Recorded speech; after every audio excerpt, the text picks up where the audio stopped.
Ray, you got to start saying something, buddy. Hello, YouTube. Yeah, it takes a minute, John. Man, you gotta say something even before the introductions are going. This dude. Hello, everyone on YouTube. We are back with a developers and directors AMA. Hopefully, you guys can hear us. If you can't, or if you sound too quiet, just let us know. I'm gonna let everyone, as usual, go around with a round of introductions. Even though I don't think that most of you guys don't know who we are by now, but just in case there is somebody new inside of our chat today, we will go around. So, Ray, how about you go ahead and take the start? All right. Hey, everybody. Ray Arasti. I'm the BattleTech line developer. John? Hi, everyone. I'm John Helfers, the executive editor for the fiction department of Catalyst, handling Shadowrun, BattleTech, Leviathans when it pops up, and anything else we do that's in the fictional realm. And Brent. Wait, if you do only things that are in the fictional realm, does that just mean your job is to make stuff up? Every day, all day. Just saying. Yeah. Okay. My name's Brent Evans. I'm the senior art director for Catalyst and BattleTech. Making pictures. So you make stuff up too, but yours has pretty colors. Yeah, I make it look good. Yeah, very pretty colors. Everyone likes the pretty colors, John. What about the fiction? Loves the pretty colors. I just have black and white words. It's not quite the same thing. And my name is Talon. As usual, I'll be here hosting today, trying to pick up questions for you guys. I did try a little something different today and pinned the reminder to make sure to pre-write your question with the actual word question in front of it so I can see it a little easier. If you forget, don't worry. I am still trying to scan the chat, trying to pick up questions as they fly by. And we have had a lot of questions actually since the since even before the live stream started, so we can probably just dig right into it if we really wanted to. So the first question I saw when I first got on today was, when will we see an expanded clan-centric source book or source books detailing the changes they have undergone since Field Manual Wardens and Field Manual Crusaders to shed light on where they are currently? Oh, wow. Yeah, it was the first one was a doozy. Deep dive. Yeah. Well, take it away. That's all you, buddy. So those are books that were published 25 years ago, and every several years we've published updates to them. So if you want to know where they are as far as after Clan, we will be producing those books in the near future. We've got 2 in the bin right now that are coming out soon. But we've had field manual updates. There was a field manual 3085. There was a field manual 3145 that brought us towards the end of the Dark Age and leading up to Clan. So if you want to dive into any of our back catalog, that updates from those Clan Invasion era field manuals, and we've got new stuff coming up that will cover that as well. Yeah, I don't know that I like those particular products were really unusual because not only were they clan-centric, they were also the subdivisions between the Wardens and the Crusaders. So I don't know that that's, especially now that there is an Clan, I don't know that that subdivision is really relevant beyond 3145. So I think they're going to continue to see a clan-centric narrative overwritten on Intersphere history as we move forward during the era. Am I on the right track there? Yeah, the Warden and Crusader divide has slowly become irrelevant since the invasion, and you've seen other political divides, and you're going to see brand new ones in the Clan era. Yeah. John, you got anything to add? Nope, that pretty much covered it because fiction and source books are working fairly interconnectedly, so it's going to be across the board. Yeah, that's fair. Yeah. Next one I saw that those also there before the stream started was: are there any more additions to Touring the Stars in the works, or is it is the concept dead? There's so many in the works right now. Yeah, we should have an announcement this coming week or the week after that'll let you know the schedule for the next few Touring the Stars coming out. When was the last touring released, Ray? I'm not sure. I think early this year. I can't remember what the last one was. Okay. I'll tell you about some of the upcoming ones. Go for it. Let me see. Let me pull this up. One that we previewed or will preview in Shrapnel is Kandersteg. It's a system on the border, the Lyric Commonwealth and the J-Style Z, which since all the events in Shattered Fortress has become another mini hiring hub for mercenaries. I believe we have Gulf Breeze that has taken a while to get through development. That's an interesting one. There's drawing a blank on the name, but we have one that will shed some more light on the whole Scorpion Empire Hanseatic League thing, and we'll get to the bottom of the whole Umayyads. You know how to pronounce that? The not the how do you pronounce that? Let's see. I've never actually had to say that.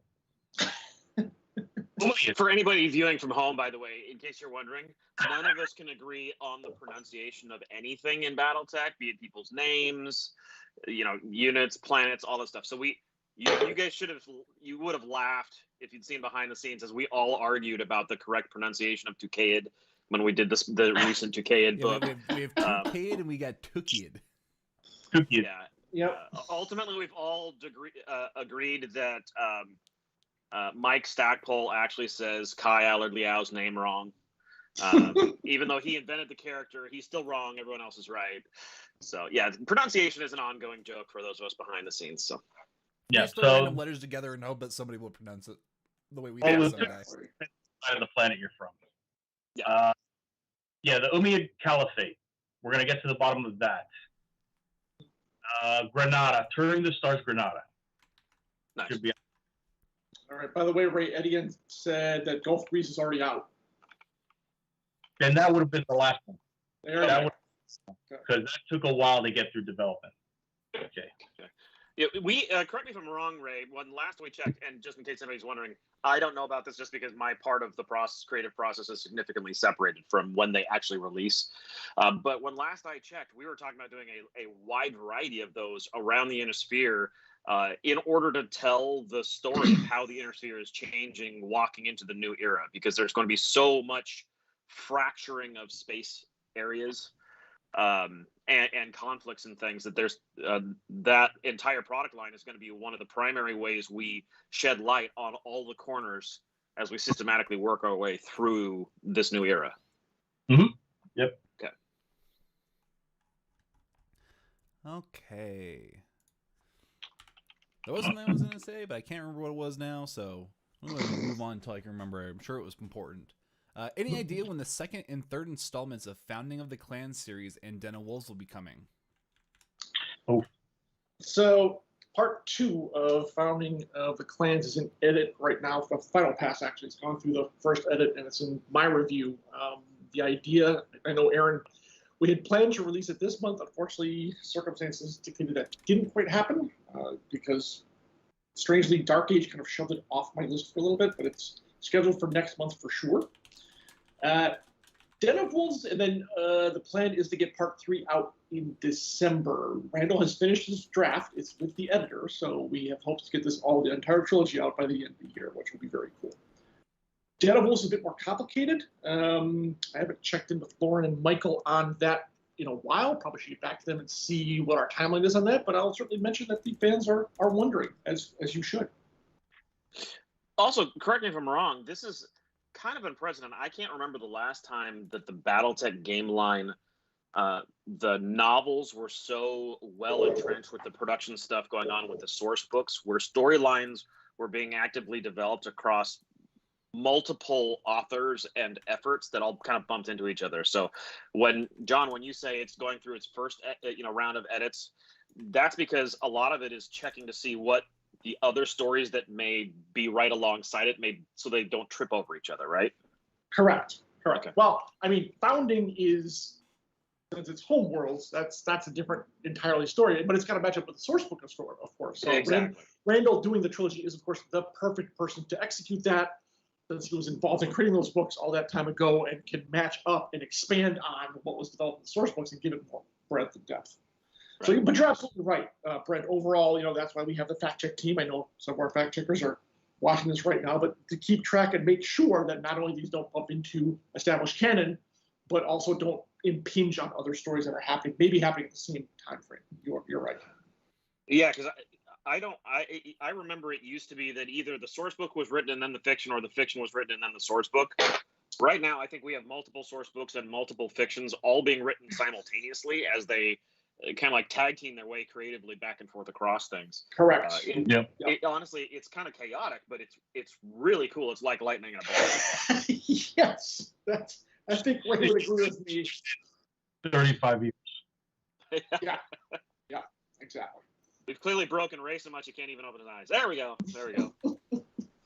Drinking out of R2D2's head. I'm wondering what's in that cup he's got. I'm not gonna speculate.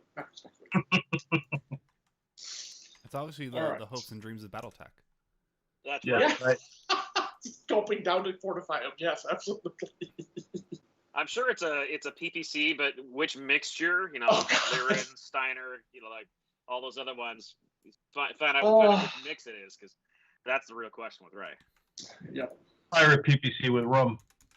There we go. See. So we'll do create a new line of BattleTech drinks. Oh, they're all in there. Actually, it's all in the history. Oh my gosh, there are just questions flying in right now. Let me yes, take it's a pause crazy. on that real quick and scroll back up, get the next question. Right. The next one was if you guys can make sure to that was what I remembered. Don't repeat your questions if you can. I am actually actively reading the chat as these guys are talking about the awesome questions that they are answering. But if you don't see it after like 20 minutes or so, yeah, go ahead and repost it. But for the most part, I'm trying to, copy and paste stuff out to keep it kind of as people post them, to keep all the questions in line. So, first person who puts in a question first gets it answered, so on and so forth. So other than that, moving on. There's an interesting. And this was a kind of interesting one. It would be more of one that I would think that Lauren would be more on par with answering if he was here. But if CGL it says but is CGL open to working with companies to make official digital game aids? I know a little bit about this, but Ray or Brent, if you want to jump in on that, John. Well, we currently are working with a couple different people on a couple completely unrelated projects.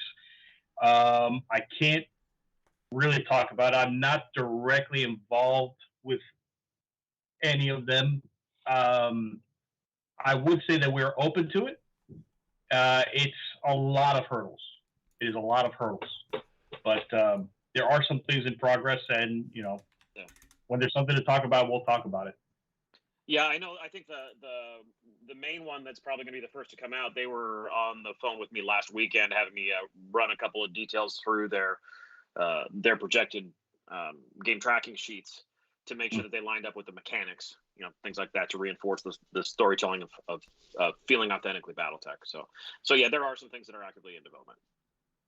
Yeah, and unfortunately it's a little hard too, because when we would, the gaming community would love to see things that would help make, different things like math calculation a little easier. But unfortunately, with the way that, a lot of the contracts worked from back in the day, when you reinterpret them now for the modern gaming age, they just don't allow that type of stuff in our contract. So it truly has to be, you're the one still doing the math. And I know that's what a lot of people look for, but unfortunately that lies on actually, quote unquote, playing a game, and makes it so that's underneath the Microsoft license that they have as a video game rather than as a game aid.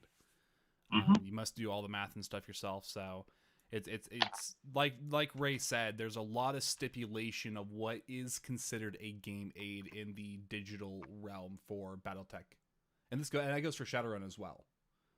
For those who might have some of the Shadowrun RPG books and wondering why there's not as many game aids for the RPG, like a lot of other things like D&D and stuff like that. Yeah, there's some great questions in here. All right. Hopefully that answers your question. Do you see a need for BattleTech / Alpha Strike to evolve over the next decade, or is it pretty solidly in place in the niche that you want?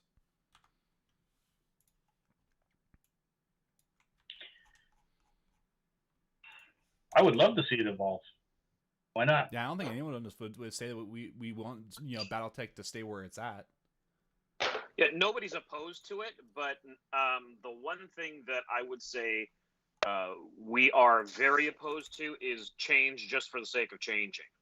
I know that a lot of games, they get by on, okay, this is 4th edition, this is 5th edition, this is, oh, we need more revenue. Okay, let's just call it a new edition and then issue all the line of books over again.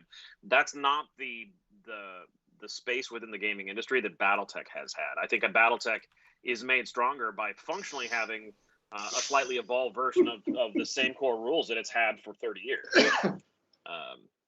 But yeah, we would love to see things evolve quite a bit, but it can't just be for the sake of evolving. It has to actually be an improvement, and that's the litmus test that we put against it. Yeah. Ray, do you agree? Sure. I see Shadow Mini Hobby sneezes GW. Oh, excuse me. We love you, Games Workshop sometimes. Interesting. Pretty good example of that, where we could, if we want to try something new, we could try something new, and it does not necessarily mean throwing everything we have in the trash and starting over. Right. We branch. There's been BattleTech card games and board games and video games and role playing and tabletop miniatures, and we could keep branching and exploring. Yeah, and as actually Jason H says there, people come by the table and they're surprised and happy to see that, the stuff from the 80s and 90s is still playable even today. Because it's easier to update the mech sheets and stuff like that and keep them current and up to date as different stories progress. So anything you can share about the new edition Succession Wars board game Randall has mentioned and was included in the poll a while back. So I think it's just, is there anything that we can share about the Succession Wars board game that Randall's working on? Which, unfortunately, I don't think without Randall, I don't know if we can. Exactly. I mean, it looks really cool. I'm really excited for it. We're almost at a place where he's held it pretty close to the chest, and we're almost at a point where he's going to share with all the staff, and we can really start testing it and issues. On a humorous note, he actually had me up to play test it. And we had tried to set it up a multiple times for something came up. So I get up there, and he had it all laid out and set up, and he was explaining the core intro of here's what you do. And the moment he said that, the lights went out because apparently the power company accidentally killed some special breaker thing, and the 3 neighborhoods were out of power for 8 hours. So we're just sitting in his basement in the dark going, all right, so we'll catch this next time. So I've never actually play tested it. It always seems to have some crazy thing happen. The universe did not want you to play test. Exactly. There's to it. Oof, there are just questions flying in left and right. Yeah, usually I follow along, but it's just scrolling and scrolling. Ooh, I'm trying to stop you, Brent. Yeah, exactly. I know. I want to get on the next question. This is I'm trying to fly through these. Next question is: has the popularity of any particular force pack surprised you? We have a hard time gauging that because they're all sold out. Yeah. So. The real surprise is that the force packs are actually doing well as they are, I should say. No, not well. Maybe to you, Talon, but yeah, for those of us on the development side, we're not surprised. We saw that one coming. We just didn't have any real gauge on what to. I can't remember what we used to call them. The previous generation. Yeah, of the previous generation. Packs, yeah. So. But we've only had so far the Wave 1 stuff, which was really the for clans in their sphere, and the couple waves of those that we've gotten in have sold out. The velocity has been steady on those, which makes sense since they're favorite designs.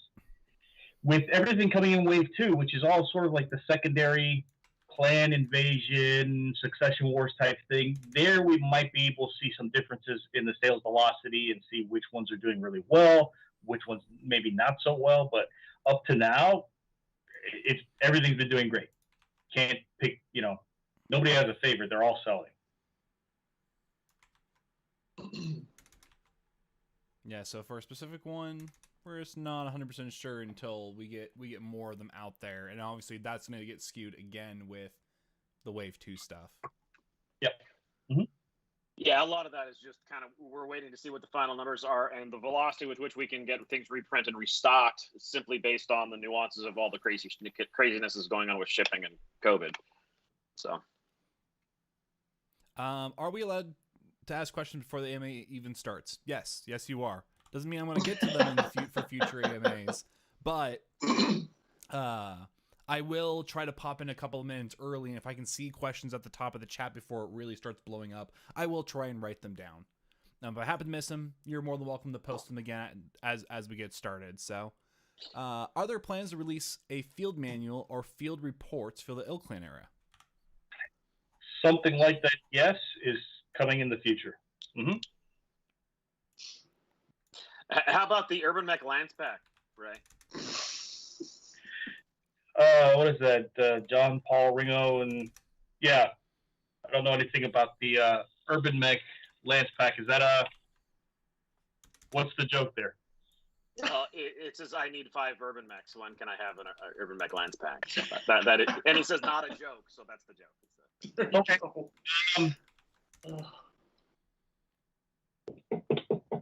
I'm not sure if we're going to have that available on the web store or not. I know that's one of the things that pretty sure Brent and we've been pushing for that, but we don't make the final call on that.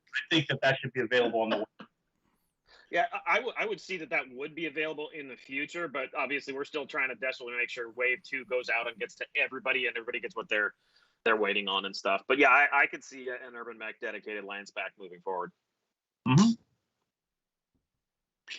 Jeez, you guys are hilarious. Atlas Scout Lance Pack. Okay. Yeah, that's the Steiner expansion. Yeah. Are there plans for a TRO or an XTRO with Dark Age era and RISC tech upgrades? Or there's a lot of references to RAF and Falcon units using RISC stuff, for instance, or RHS for some rec guide units. Right. Specifically that, no. That's actually a really good question. That's something that's actually come up a lot behind closed doors, but something specifically focused on that, no. Yeah, I mean, like, it's one of those weird things. Like, it all exists in there, but actually spotlighting that within the TRO type product, yeah, no.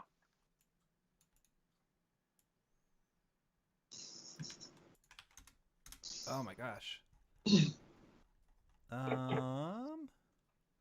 Which artist do I need to cyberstock to get a Larian Irregular's insignia made? Well, honestly, yeah.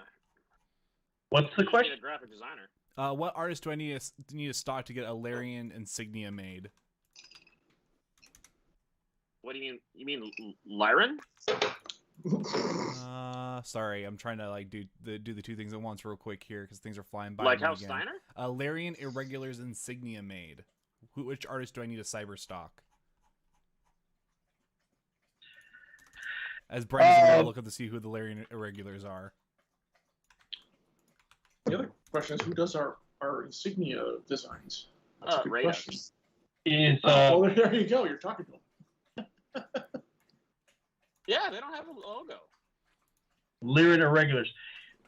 That would just be the Steiner Fist.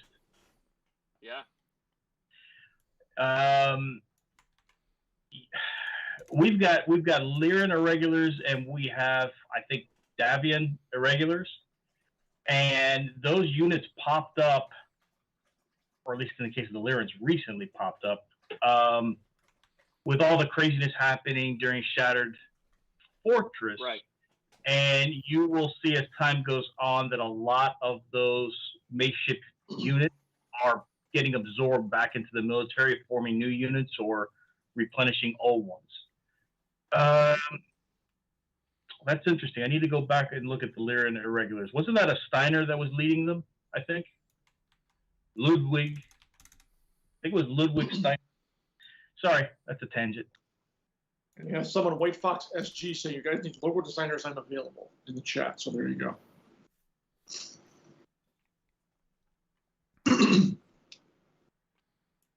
All right. You guys still looking that stuff up, or? Yeah, I admit I don't know that much about. Yeah, Ludwig Steiner. You're right. Someone that says was the Lyrian Irregulars are 3147. the private army of the Grand Duchess of Ferrello. Okay, so then that I think that's Ludwig right now. Yeah, it is. Well, yeah. My joke question has turned into a bit of a rabbit hole. Yes, it has, Rob. Yes, it has. Well, I stand by what I said. Yeah. No, you did good.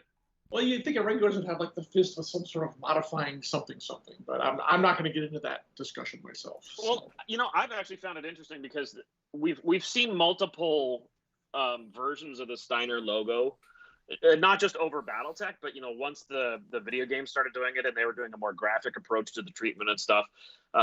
It's funny. Even like Ray and I were on the recent Tamar book.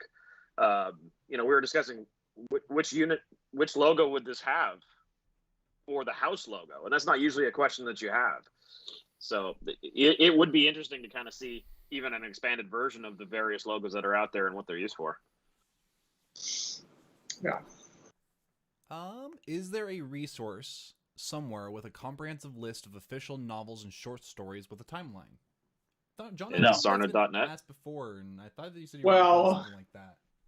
Okay, so I can answer part of that question. Every book has a list of novels, novellas, and short novels, anthologies, but there's no timeline per se because I do it in publication order. It's easier.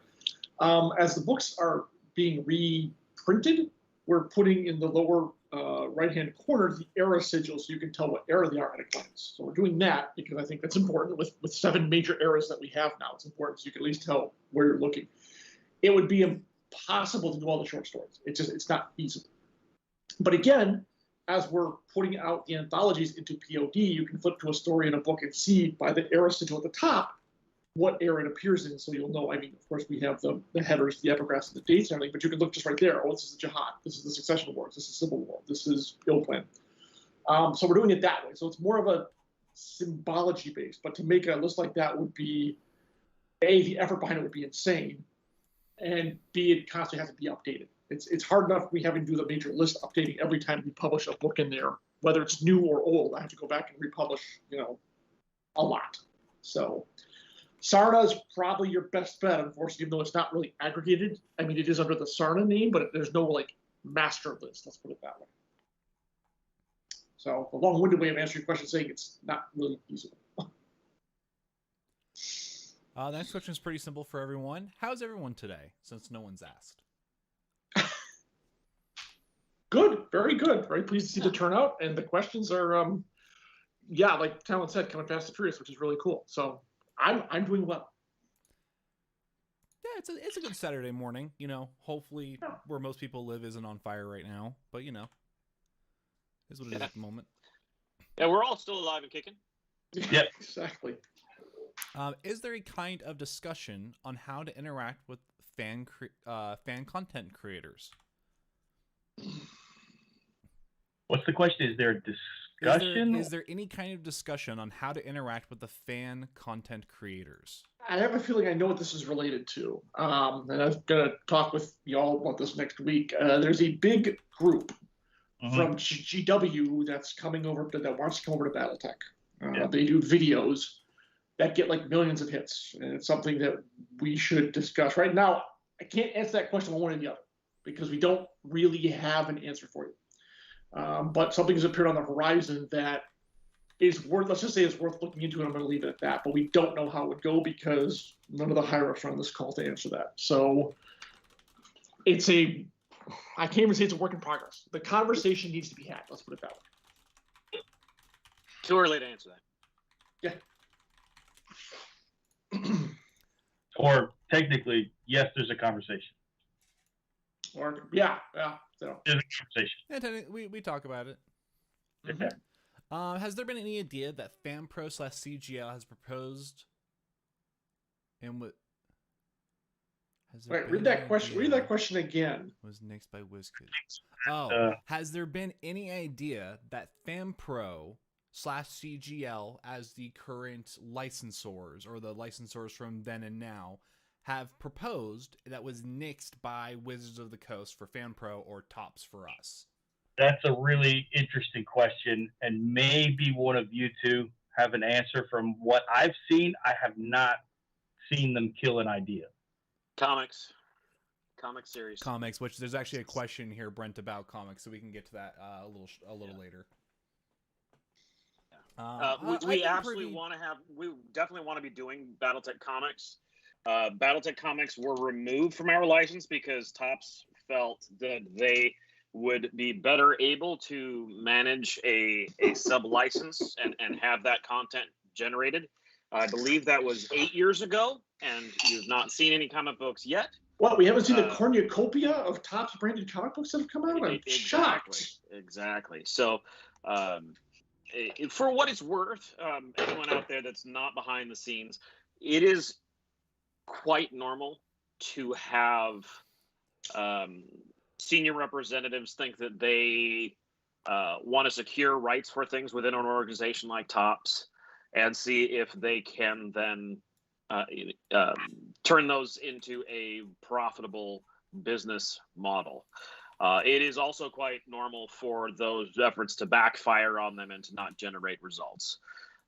So we actually do have a phenomenal artist lined up for the comic book. We had an A-list comic book author that John was working to secure. Ultimately, that hasn't come together yet, and most such projects usually are you put everything kind of in order, waiting for the stars to line up when everybody's schedule and availabilities and get the green light, and then you go. So right now we're actually in that process. But yeah, that's for comics. But so, on that point, it's not that they turned down a proposal from us for comics. They just pulled that part of the license back then. Yeah, they pulled it out of our license. Yeah, because they wanted to be able to sell that as a separate sub license if they could. Yeah, and everybody that's familiar with BattleTech knows the license itself has been cut up into many little pieces, so that's pretty normal for the way that the licensing and the ownership has been handled to date. So that's part of it. In your experience, we've never had a product that we were going to produce that Topps has said, no, you're not doing this, or no. Yeah. No. And I can't think of anything either. So one last aside, because I saw it come up in the chat just recently, the whole spider and the wolf. Ironically, I've tracked down a PDF copy of that particular work. It is, it's something. I'm just going to leave it at that. But since it was published in canon, at some point I'll probably look at bringing it back out into some sort of print existence. I'm not sure. It may just be ebook only, because I'm not sure that we could POD that and have it even look remotely good. And nothing against the people who put it together way back when. It doesn't look all that terrific in this time. And so it's a matter of whether we can get it up to quality enough, whether it can be repaired enough to make it work. But it's probably going to be out as an ebook, because that I can do. So there you go. And that's that's a conversation. That's something that we can talk about. And just a little follow-up. It's for the most part, from my end of things, it's not that, for our instance, Topps denies us, which granted they have for things here and there when we have brought a proposal to them. Not that I remember what they were. These was years ago. But we're very well aware of what our license allows us to do. And when we bring an idea to the table, Lauren or Randall or someone is going to basically go, you know what, that's probably not going to fly with Topps because of these reasons, and we will shelve the idea right then and there, or if we really think that we can do it with our license, we will then draft a real proposal that tell Topps, here's why we want to do this, and here's why our license says it should. Do you agree? And Topps will give us usually the yes or no. We've done that for a couple of big major projects before.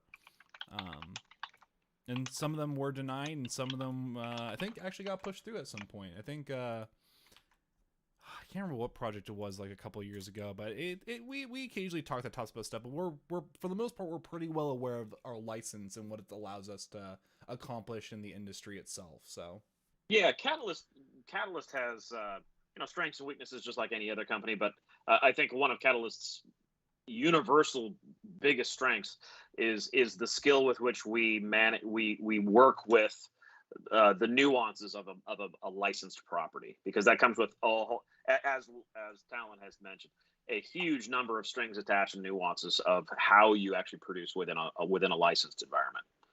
So yeah, praise Lauren for taking that headache of reading contracts literally almost like every other day. Yeah, Yes, he's exceptionally absolutely. good at it. Yeah. Do you see a need for BattleTech / Alpha Strike? Oh no, we already answered that one. Haha. I forgot to mark it off as an answer question. I love the Battlefield support combined arms from BattleTech. Any plans to expand on this? Yes. Perfect. Will Catalyst be going to Dragon Con this year? No. I don't think so. No, I don't believe so. You might see me, maybe not. Okay, Ray we're might still, be we're our... still looking at it? Okay. Yeah, but just to be clear, if we do have representation, it's not the whole company going like we do for Gen Con.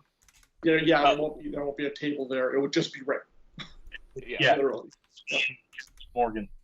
We absolutely look forward to getting back to Dragon Con and having that being one of the conventions we regularly support every year, increasing our presence there and everything. Because honestly, Dragon Con, not only is it a very unique con, but it happens at a very interesting time of the creative year. So there's a lot of reasons for us to really get behind Dragon Con once again, and we are looking forward to it. Okay, scroll back up. I gotta scroll back actually for quite a while to get back to the original questions. Are there plans to continue to make new redesigned plastics outside of the Kickstarter? Some classic mechs have appeared in the rec guides that didn't make the Kickstarter, so we don't have to wait for a Kickstarter 2.0. Not in plastic. Those are gonna go metal, right? Well, let's say I don't know if we could answer that, but obviously the first Kickstarter was really successful, and you connect the dots there. Hey, Talon, can I grab some of the questions out of here? Huh? Can I grab some of these questions? If you want to, I will try to remember which ones you grab out of there if you want to. No problem. Okay, here's the first one. Poblin asked a question. Any plans for a new spy novel or similar for the Ill Clan era in the manner that the Warrior Trilogy or the Blood of Kerensky was introduced for new players? And like Hour of the Wolf was really not that. Hour of the Wolf was getting us through one key storytelling moment, but not really moving into here's what the next era is going to be.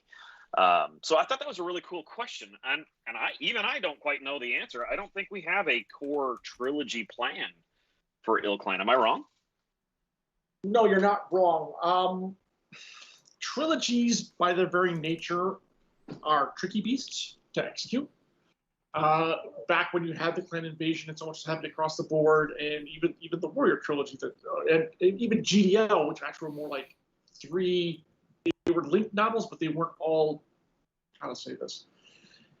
GDL was 3 adventures of the Greatest Legion, and then we put together as a trilogy, quote unquote. The Warrior Trilogy and Kerensky, Blood of Kerensky, which the omnibus has just come out now, for those of you who want to pick it up for $5, were interlinked in a very specific events. But trilogies, it's difficult to pull those together in a time frame. You're looking at least a year to 18 months to get that all done, where you have a chance that the game is going to outpace the pacing of the books. First of all, that's the big problem. And I think the standalone series work better for us in terms of focusing on areas we want to focus on to bring them out in conjunction. At least we try to bring them in conjunction with the source book we're focusing on. I'm not against it if someone were to pitch me an amazing idea that works. It's just a matter of putting it together in a way that would work. Right now, it's the production timeline. That's the difficult thing, especially with source books, and this is not a slam on anyone, taking so much longer to produce than a fiction novel. So that's the short answer is I'm open to it. There hasn't been a real driving reason to produce such an item yet. So there you go. The way Ray, you want? Oh yeah, go ahead, Ray. Ray, The you got way anything to add about it? take a look at the Blood of Karinsky. That was an introduction to the clan invasion era because it was something completely out of the blue and something alien to the setting that you were, surprising everybody with and establishing the setting. The closest thing to that would be Hour of the Wolf and the few novels that lead up to it, because that puts us in, the clans are on Terra. We have an ill clan, and we're establishing the setting now. We're not going to do that. It doesn't fit in the same sort of mold as Blood of Karinsky. And even looking at the Warrior Trilogy was also sort of breaking the mold of the Succession Wars, with the Fourth Succession War really setting the stage for that period of, the War of 3039 and technology coming back and leading up to what would be the clan invasion era. So for the Ill Clan era, it doesn't really work in that mold. The big event that turns everything over is Hour of the Wolf. And what you will be seeing are stories that start setting the stage for, what the ramifications were from Hour of the Wolf. Yep. I will throw in here, and John, please correct me or elaborate, but one of the things that we have thought about is a sort of a series of stories that the new players can land on to get a sense of the setting. And back in the day, the big ones for that, for the Succession Wars, would have been the Great Death trilogy or Wolves on the Border, Heir to the Dragon. And right now what we're looking at are the series of novellas on the new Great Death, which right now we have, what is it, Price of Duty? Or Yep, Price of Duty. You said duty. So we have two more in the series coming out, which will then be collected, and that's what we're sort of looking at for the Ill Clan era, for a brand new person to land on to get a sense of what this era is about and the chaos that's going on. Yeah, I can talk about that for a minute. Yes, thank you, White Fox. Glad you enjoyed it. I hope everyone does. I'm really pleased with what Jason has done with what I call GDL 2.0. It's I think it's going to be a lot of fun to see those stories unfold. But you're right, Ray. Matter of fact, the same author, Jason Schmetzer, and I have discussed the idea of doing kind of an intro. I mean, I think most of the people on this chat here are probably very experienced players, but with the influx, I think the attention that Kickstarter has gotten, and certainly fiction has done very, very well over the past year and a half, which I'm very pleased about, which to me indicates that I have no way of technically proving this, but it indicates that I think new readers are coming into the fold. And by the time this year's over, we'll have over 100 novels actually published with the Dark Age stuff coming back out. And that's kind of intimidating for new people to come in, like, where do I start? Yes, you can start with the GDL. Yes, you can start with Warrior Trilogy. Yes, you can start with Blood of Karinsky. But even so, it's like, well, I need to know how these big stomping robots kind of quote-unquote work. And Jason is one of my best writers who kind of break that down in a way that's engaging, but also gives new readers kind of primer on, this is the world, this is what you're looking at. So we have talked about that, and I think we're going to pull the trigger on that relatively soon, as soon as he, A, finishes his Wolf Dragoon's novel, and B, probably finishes the second GDL 2.0 book. I think I want to put him on that because I think it's a good idea. So it's in the planning stages right now, but we want to have something out and also experiment on some other venues to get it to people as well. So it's being discussed. Let's put it that way. Okay, the next. There's. Oh, go ahead, Brent. Go ahead. Okay. Yeah, I got one, and it's interesting because I would like to know the answer to this. There was a question from Manuel about, are there plans to revive any more defunct commands like the Grey Death Legion? The reason why this one caught my mind is originally, although no, we weren't planning on like cookie cuttering a bunch of dead commands and bringing them back to life. That's not why the Grey Death Legion was brought back. But I know one of the things that we had discussed back when John and I were outlining the plans was to tell the story of the death of the Blackthorns. Because the Blackthorns were a pretty legendary unit that died off camera during, when the source books were being done for the Jihad. They just happened to have been stationed on one of the planets that got 270 nuclear bombs dropped on it, and everybody died. Only after the fact did the line developer realize, oh yeah, that means we just killed off the Blackthorns and we didn't even realize it. And so it was actually, that was the story that was never told. And so there was talk between John and I about actually doing a novel that tells the story of the death of the Blackthorns, so that we at least get to see how this unit stood their ground, and ultimately the word of Blake couldn't beat them and had to nuke them. Is that still in the works, or did that get ultimately shelved? It got shelved for now. I'm going to say just for now, because I still have this quote unquote Jihad project that I want to do regardless, which involves several different people. But right now, Ray and I are focused on moving IlClan forward and getting that together. But because Jihad has there's so little fiction associated with it, that this is a gap kind of in our timeline, more or less. So yeah, that's a possibility. Whether it'll come down after the project, and this is something I've talked about with Lauren, and it's also fallen on the back burner because of need to keep moving forward to a degree. Right. But at some point, I want to resurrect that and get it back up and running, because we have certain things. We have, I'm going to say a good portion of Shadows of Faith, and leave it at that. We also have Vic Milan's. We have half of the book he was writing on Case White before his unfortunate untimely death, which I'm going to have finished by probably Schmetzer again.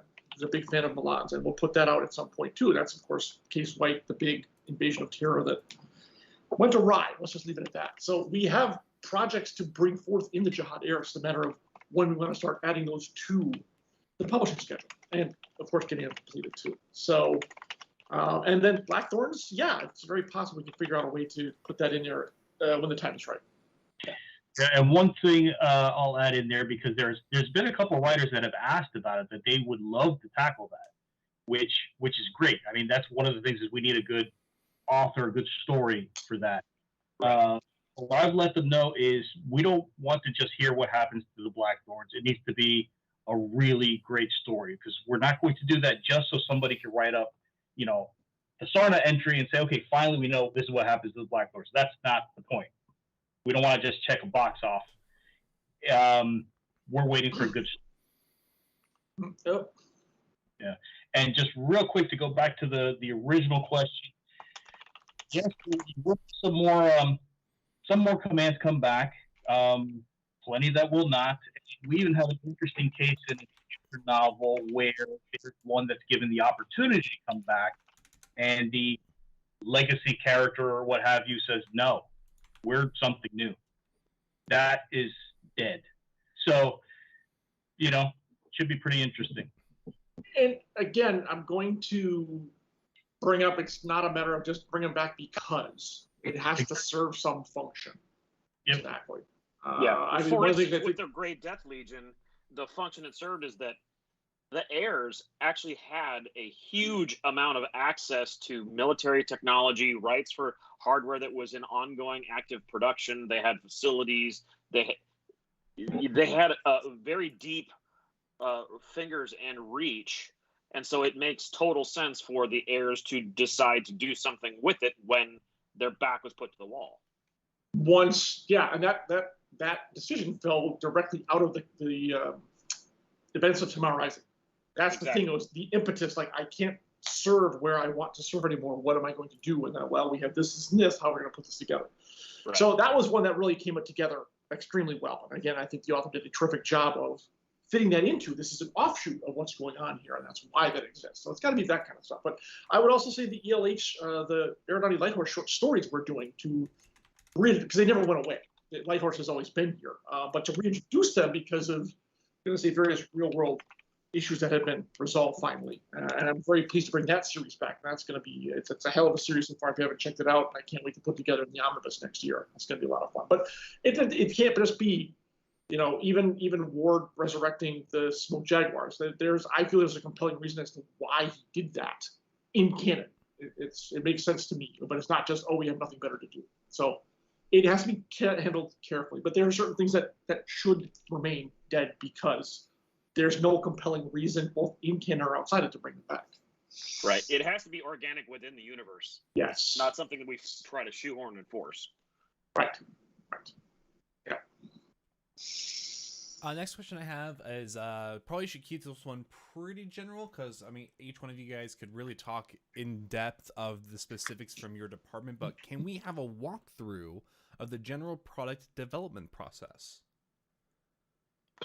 Yeah, I'm saying keep it general to the broader scope because each one of you guys have your own processes for when it comes to artwork versus writing and then bringing that all together into one universe.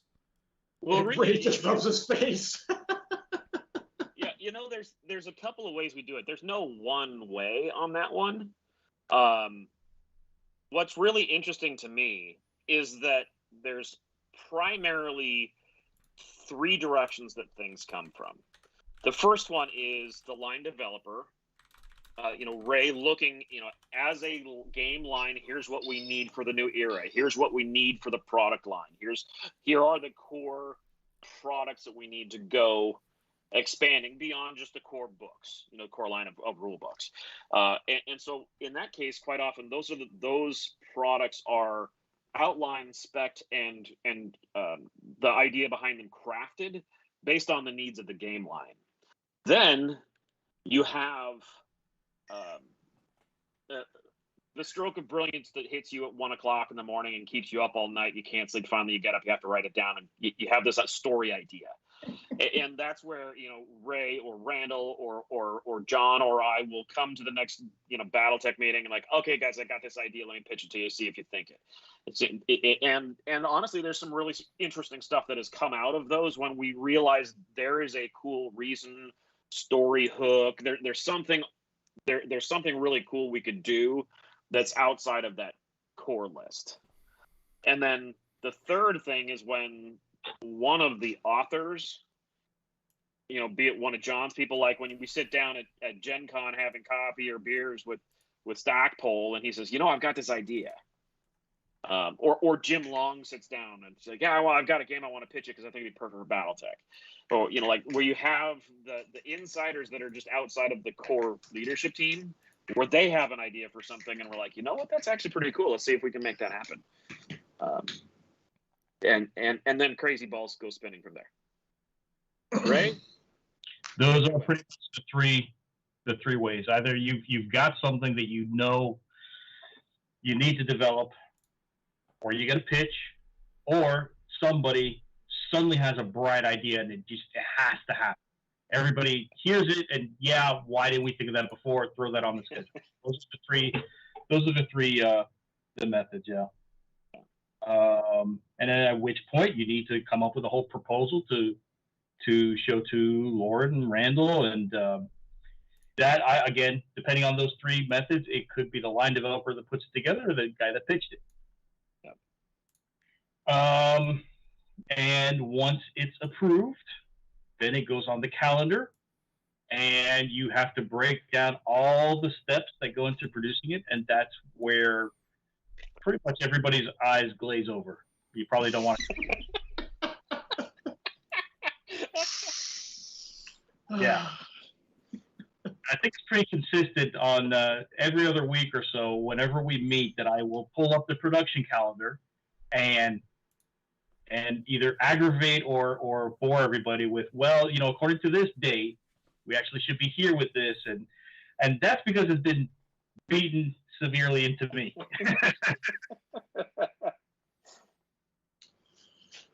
And Brent, how that goes as well. Yeah. And John, Oh, God, yeah. And I just have, fortunately, I work with a much smaller team because I have the writer the editor if it's not myself, and then occasionally a proofer. So it's not too bad. But yeah, Ray and Brent pretty much broke it down. There's your less than 5-minute production process for us. Absolutely. Yeah. Other than giving you a 5-week class, then that. The deep dive picture on that question will be the TED Talk series later on. Yeah, exactly. The TED Talk series. Hey, Talon, there's a cool question. You mind if I pull one again? Yeah, go ahead. Is there anything for the Free World League to look forward to? I feel like there isn't a plan. I love this question because the answer is the opposite of the way it seems. It's not that there isn't a plan, it's that there's 4 plans and we're all beating each other up over it behind closed doors. We've got Phil's idea, Jason's idea, my idea, and Ray's idea of what's happening in this region of space. So yeah, there's a lot going on there. And honestly, I think you're going to find in the next 5 years that is a very busy. a very busy region of space, just like the Chaos March was after the the clan invasion and stuff happened, is that this is going to be a region of space that becomes very focused on for a lot of reasons. There's some good stories that are coming out of it. Lore King goes, how unlike the Free Worlds Legion. I can give everyone an update. I'm surprised no one's asked about it yet. Phil is doing his final pass on hunting season. Ideally, my fingers crossed, that will hit print publication before the end of the month. Put them on blast. Yeah. So a hunting season is, I think, the first. It's the Dark Age. No, it's novel. Yes. Like a novel specifically that takes place within the Free Worlds League in quite a while. I can't remember the last one, to be quite honest. So yeah. So, yep. So there you go. How far? Yeah, go ahead. How far along are the Operation? I'm pretty sure this is Guerrero and St. Ives Bush War style books.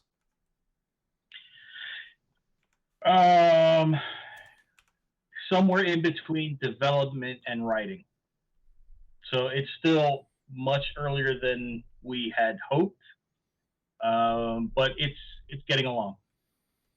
Guerrero is, for example, completely written and is being.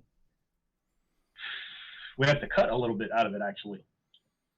But that'll probably be the first one of that series you see, because that one's already written, and the others are being assigned and developed. It's interesting. We are in a time, like the way we operate for BattleTech is really pretty unique, both for other game companies and for the way BattleTech has been done in the past. Back when we decided to overhaul the game line and use novel to drive the narrative, the novel line to drive the narrative, one of the very first things we did was remove it was word count. Like a novel was given a specific amount of word count to tell the story. And the first thing we did is we removed that and told the authors, you tell the story the way the story needs to be told. And if that is a novella, it's a novella. If that's multiple novels, it's multiple novels. But ultimately, it's not an arbitrary word count that's important. It's the story that's important. And that actually had a huge impact on the revitalization of John's fiction line and stuff, and all of the efforts that he has been cranking out. But it's also had an interesting impact on the source book development that Ray's been leading, in that quite often we will scope out what we intend for a source book, and then we'll be putting that through writing and development. And at some point in time, we'll realize, okay, this part needs to be a lot bigger. And it gets cut from the book and moved into and expanded upon to become a separate product. The biggest example you guys saw over that is, like when we all started doing the Ill Clan source book and the novel that ultimately became Ill Clan, or Hour of the Wolf. The truth is, the content for the Ill Clan source book ultimately got cut into what will be 3 different source books. First one was Shattered Fortress. The second one was Ill Clan. And then the third one was the other stuff that we did planned in doing it, which will be the following source books, Tamar and beyond. And then we had the novel, which ultimately had a lot of content that cut up and became, we saw bits of it in Anvil. We saw bits of it in Divided We Fall. We saw bits of it in the. No, I'm sorry. Children of Kerensky. Yeah, Children of Kerensky. So yeah, it's interesting when Ray or John are talking about it's an editing or it's it needs to be cut down. It's not being cut down because we have to meet some arbitrary page count. It's being cut down because we realize this piece is so cool. It needs a lot more attention than we can give it in this product. Let's spin it off and blow it up. So our current process with editing is unlike anything I have ever heard of a game company doing, and I absolutely love it because it's entirely driven on the value of the storyline. Right. On the flip side of that, what I run into with some of the PDF series is, since they're a consistent series, we do have quote unquote arbitrary windows to fit within, just to make sure we're giving a consistent value. Because if we price every piece of this series the same, but one is 3 times the size of the other, people will have an issue with that. Likewise, if we just assign, if we allow that, but this one of the series is $5 and this one is $2, again, that lack of consistency will be an issue. So, but that's where we can find ways to spin things off into other avenues, and having some of those products interact with each other. Good points. Going forward, will Clan Wolf, Jade Falcon, and Smoke Jaguar remain independent of each other going forward, or will they all be rolled into one grouping? Well, we'll have to see. That's in the future. There we go, in the future. While the fans feel the loss of Victor Mullane, are there any plans to tell more stories from Camacho's Calberos? All right, Victor Milan. Camacho's Caballeros. Yeah, first of all, the art do still exist, right? They survived jihad and everything. Absolutely. Yeah. They're with the I mean, yes, there's, we would take a pitch. It's Victor created that unit, but it's not, it's BT Cannon. So if someone wanted to take up the banner, we'd certainly look at that. I would strongly suggest you probably pitch a shrapnel story first for that, just to make sure that you have kind of the tone of the group and what happened to them afterwards. It's just now many years later, and how that works out. I mean, not that I wouldn't take. Don't get me wrong. Not that I wouldn't take. It's the great thing about shrapnel. You can set your stories in any era, which is what I love about that magazine. One of the many things I love about that magazine. So yeah, more stories about the Caballeros. Sure, I don't see why I wouldn't be open to that. Yeah, and if anybody's interested in doing so and taking them through the Oakland era, definitely read up on Shattered Fortress to get a handle of where they are, and they're in the middle of some action. So, yeah. So there you go. There you go. And I'm seeing a lot of interesting that people would like to see the art for Mechs line art in the back of the novels, which there's no reason we really can't do that. It's not that difficult. I just need access to a big cornucopia of where the line art is. Maybe the recognition guys can help me with that. John, hit me up. Okay. Now, since we're going to be eventually redoing all the covers for these books anyways, because I want them to be all in the new style, there's no reason we can't add an appendix of the Mechs in this book for wherever. So yeah, well, Ray, we'll talk about that going forward.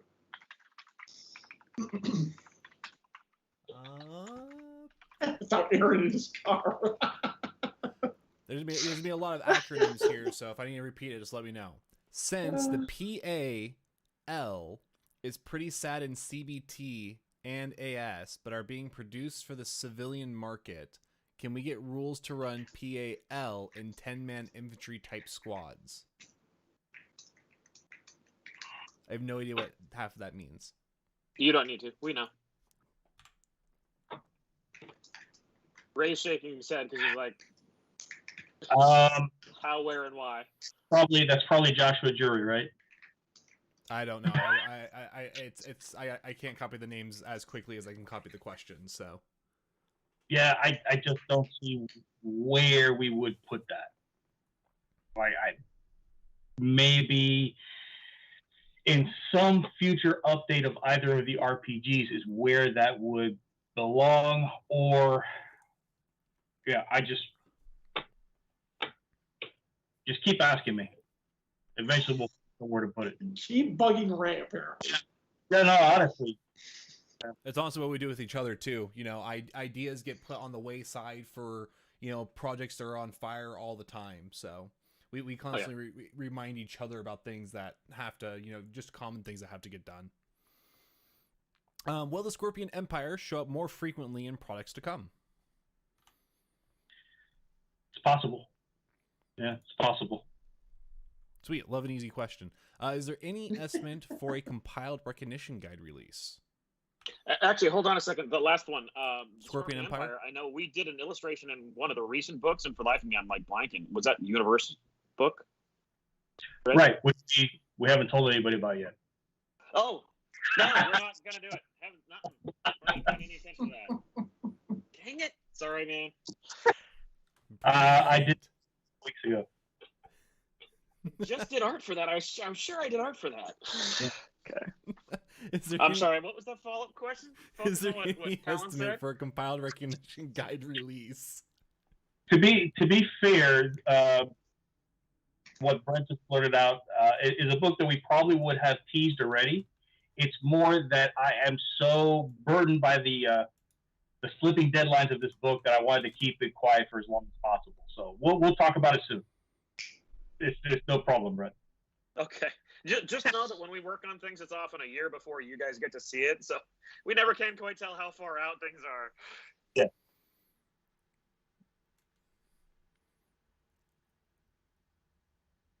Oh, okay. Did we answer the question for the estimate for the compiled recognition guide release? Oh, no, sorry. 29? There will be some form of compilations for it, but we have not really built that up yet. Once we will compile it. It will be some form of compilation, but we're not sure how we're going to do it. If it'll be print on demand, if we will put out 1 or 2 volumes for retail, or exactly how we're going to do it yet. I will say we're putting out announcements probably next week. Friday was supposed to be the beginning of the 4th wave, but due to numerous circumstances I'm not going to go into here, we're bumping back about 6 to 8 weeks till we do that last wave. But you'll see an announcement, more detail on that next week. So next week we will not start up the recognition guides again. This is being postponed. Oh my gosh, questions are flying in again. Tech, stop causing trouble. I know some of the rules got split up and reshuffled recently, but have you investigated entirely new editions of the various rule books? Yes. Yeah. But, there seems to be a trend towards case-bound / hardcover books now. Are the days of softcore source books going away? That is a tentative yes.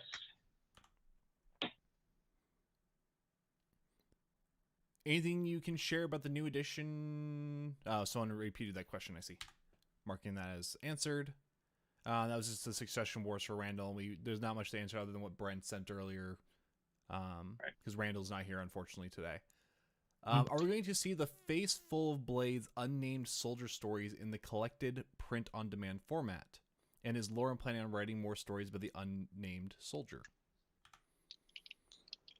He did one, actually. Was it Shrapnel 3? It was a fantastic Crack Kennedy story that featured him. Yes, I'm looking at, there's been talk about starting to put out the best of for certain authors. The best of Jason Spencer, the best of Steve Mohan, the best of Bills, the best of Coleman, which would be the best of, and yes, of course, they would all be collected together, and if I could twist his arm to get him to write a new one for the volume, that would be perfect. So I would love to do that. Let me put it this way. My schedule got upended with the advent of the Dark Age getting cleared for publication. And someone had asked way earlier about how long we're doing those. We're doing all of them. And all the Dark Ages supposedly are supposed to be done by the end of this year, which may break me, but I'm going to try my damnedest to get them out there just so I can get them off my plate. Brent has been doing, with Tanho Sim, terrific cover art. The guy actually got new covers for these, which has been phenomenal. It's just there's 29 or 30 of them that I have to try to do by December.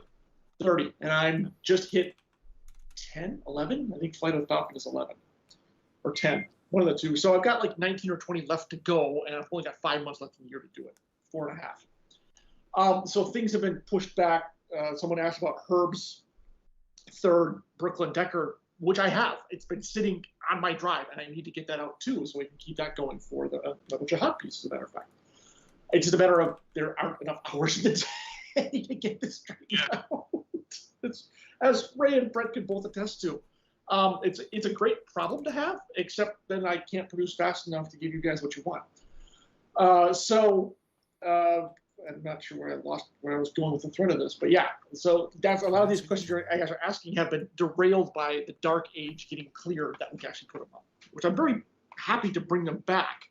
I know that the reaction to them was mixed, but I'm very happy just to bring them into the canon and have them officially as part of our entire run. So there you go. This is the point where the actual story starts. A lot of people have been saying that, yeah, kind of like, okay. It's been very interesting. So yeah.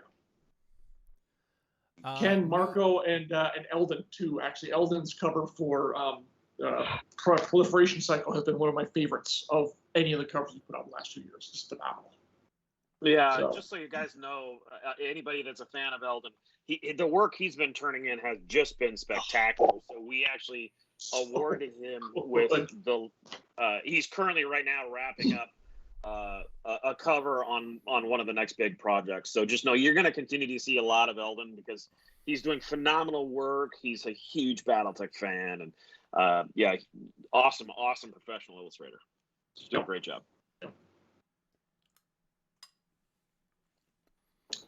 New Simonson's Cutthroats product in development? ? Simonson's Cutthroats. No. That's the hat. Gotcha. I thought that was Smithson's. Yeah, Smithson's, right? Actually, it was McGee's Cutthroats, and then it became Simonson's Cutthroats, and you will see them again as McGee's Cutthroats, but not product. You'll only see them mentioned. Okay. And someone asked about a Knights of the St. Cameron story, and the answer is yes, there actually will be a Knights of St. Cameron story coming out in the Big Book of Mechs collection. I already have an author who's claimed them. So yeah. Oh, you're talking about something else. Yeah, there was a question up above, like literally, I don't know, several weeks ago. There's a couple things. Exactly. There's a couple things for them, for the Knights of St. Cameron. Smithson's Chinese Bandits. That's it. Thank you, Eric. That's the one. Yeah. Smithson's Chinese Bandits are dead. They are dead in the current era. Yeah. Then, no, Mr. Trilby, I do not think that cloning the CGL staff will get more Free World League planning done. I think it will create more arguments between duplicates of ourselves.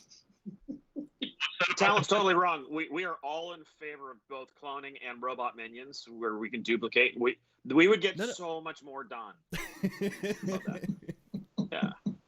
We're completely in favor of that. The Shadowrun team, they'll kill each other. But BattleTech, we're all for it.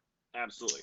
We'll just get like 8 different Michael Stackpoles and Blanley Pardots and Victor Milans, and we'll have so much more fun. All right, here's a fun one. Clan Seafox content when? Clan Seafox is going to have a whole lot of content over the course of the next 10 years.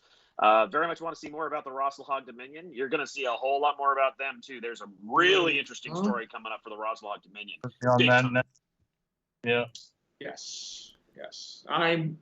Which I'm actually really excited about, not just for Sourcebook, but for fiction as well, because I like seeing viewpoints on clans or areas that haven't gotten the spotlight for years and years and years. So, and I'm pumped about the Seafox. You have no idea. It's going to be amazing.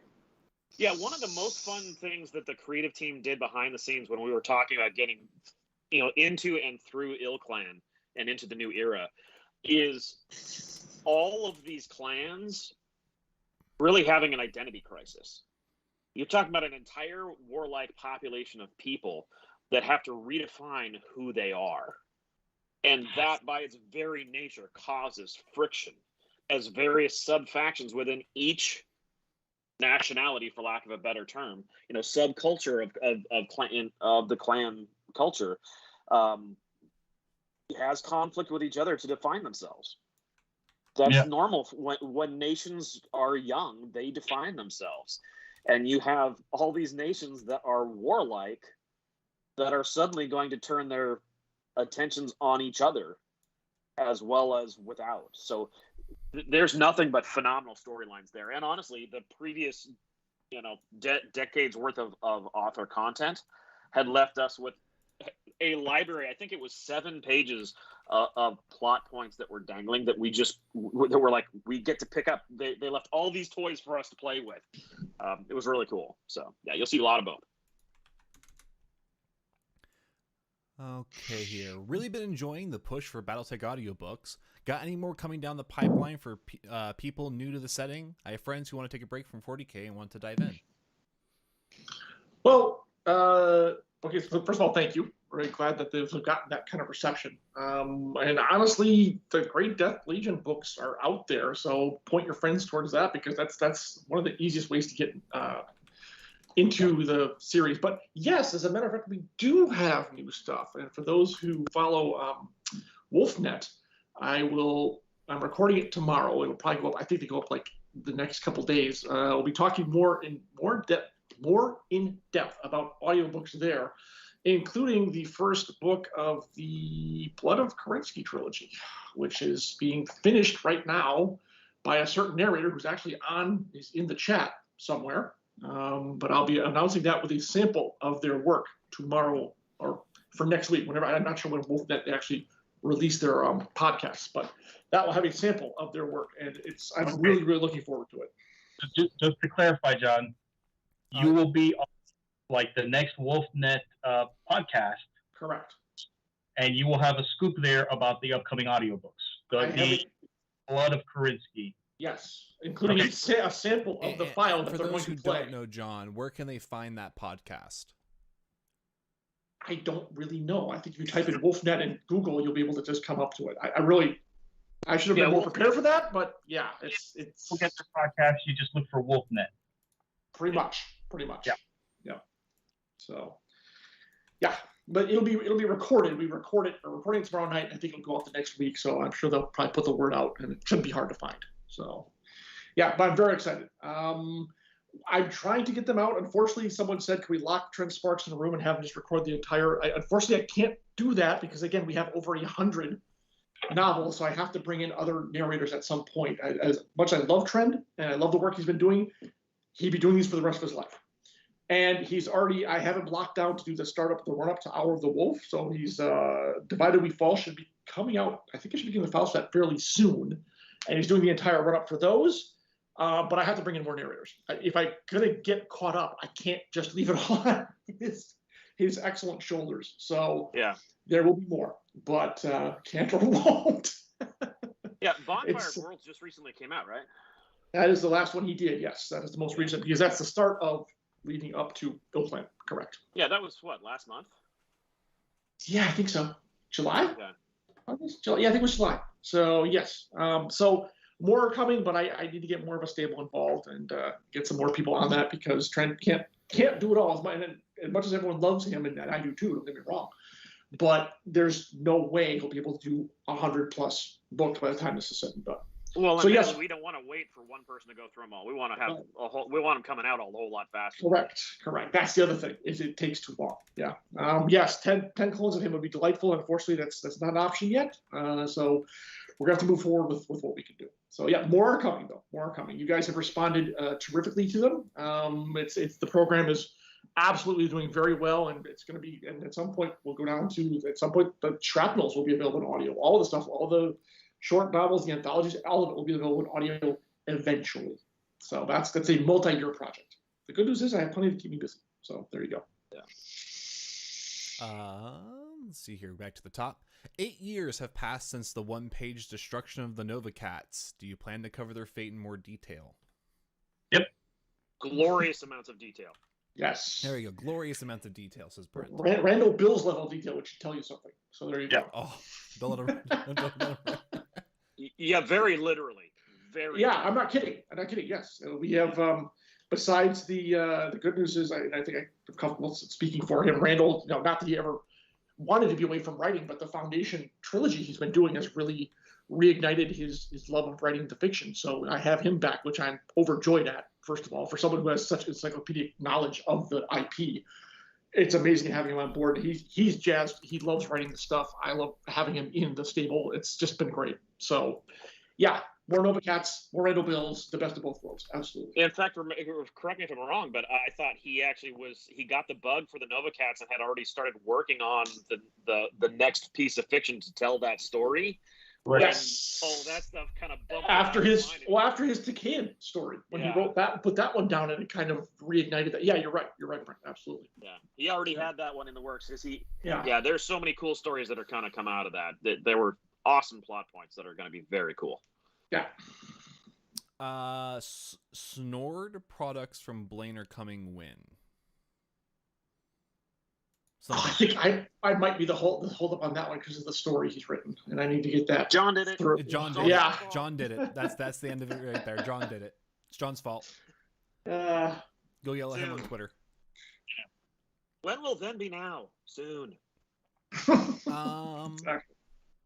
What is the current opinion / view on aerospace? I know aerospace has been a pretty forefront topic over the last year or two since the Clan Invasion. Well, especially over the last week.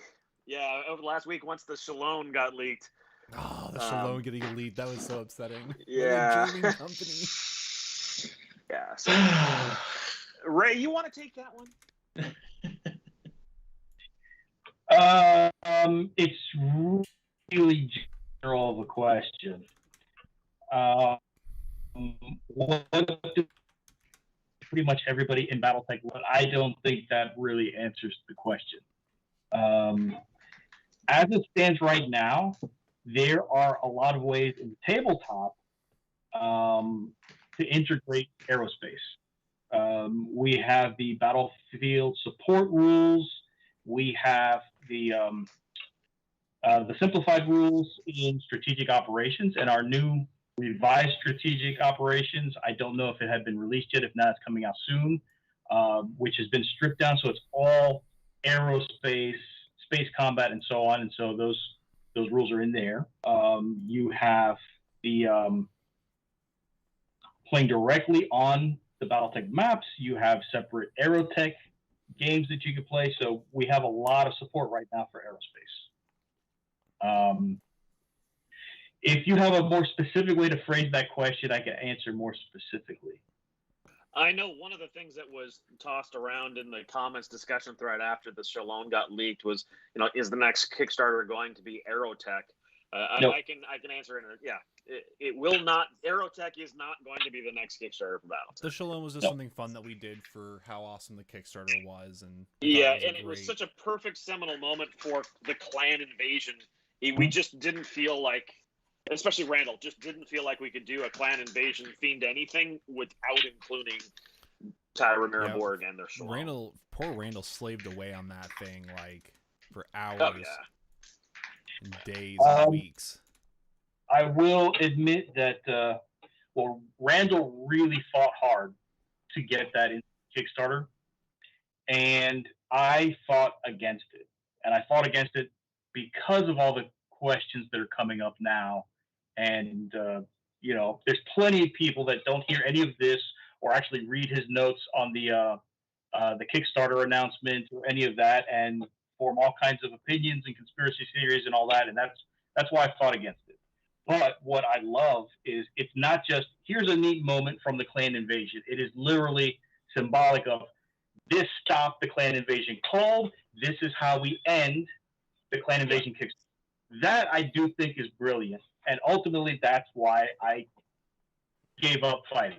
Because I think it's really cool. I think it's really funny. And I think it's perfect. Yeah. And a lot of work went into doing it. Not just arguing to do it, but actually putting that together and keeping it secret. And I hope everybody's happy with it. Yeah, convincing Lauren to pay for it. Yeah. It's like, they didn't order it, they didn't pay for it, and I'm gonna make it and pay for it. Yeah, you are. And who does this go to? Everybody. It's like, oh, okay. But yeah, I think it continues to show just the amount of support that the whole team has for BattleTech, top to bottom. So again, the shalom doesn't indicate anything. It is just a thank you, and we think it's pretty neat. Yeah.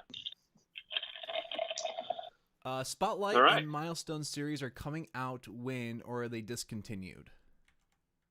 The Spotlight on, we have several in the works. There are 2 from the last wave of products that we still owe you guys that are in layout now. I can't remember the names off the top of my head. But they deal with the Goliath, Scorpion, Hanseatic Crusade. So Spotlight on is still coming. Milestones, that's an old product, and I don't want to say it's completely dead, but it's difficult to find relevance for it right now. And that's why it's stalled. It's every time it comes up and we have a developer that is behind it, like, well, how does this fit really? And the initial product for the Milestone series, the stuff going into that, we're probably going to work into a different product in the future. So I would almost call that Milestones product gone. Dead. Unless we can find some relevance for the series. Fair enough. Yeah. Any estimate when there will be miniatures for the new mechs introduced in Ilclan? Someday? Well, Summer. Trillion someday. Oh, go ahead, Brent. Oh, no, go for it. Those are being produced by Ironwind Metals, and some of them are already available if you check out their website or ask your retailer. Can't remember which ones offhand, but like for instance, the Dominator, we almost had that out at the same time as the Recognition, I think. So yeah, you want to check with Ironwind Metals on those. I know that we've been in the process of sending Ironwind Metals the 3D files and stuff just so that they can get working on them. If Ironwind doesn't have it out yet, it listed in their new releases or upcoming products, just know that they're in the works. Yep. Ironwind's getting all of those. Yep. Ilclan Innersphere update map ? Okay. So first off, where Ilclan starts, the source book, where Hour of the Wolf starts, that map of the Inner Sphere is in Shattered Fortress. At the end of the main section of Shattered Fortress, you have an Inner Sphere map of January 3151. And that's where the stories are for the most part right now. The source book's up to date. Now, starting with Tamar Rising, you're going to get little bits of the map with updates that push us forward into the future. So we're not going to put out a map of, let's say, the Inner Sphere 3155 and spoil everything and then start putting out stories and source books and all that. So we're going to build that as we go. The most up-to-date map is in Shattered Fortress.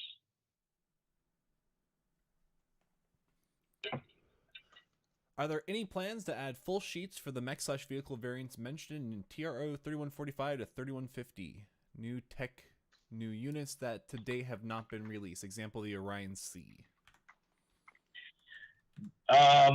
Yes, and it honestly should have been out years ago. I can't remember what the technical issues are, but essentially the way this works is every time somebody brings it up, like right now, I go back to my developers for the record sheets.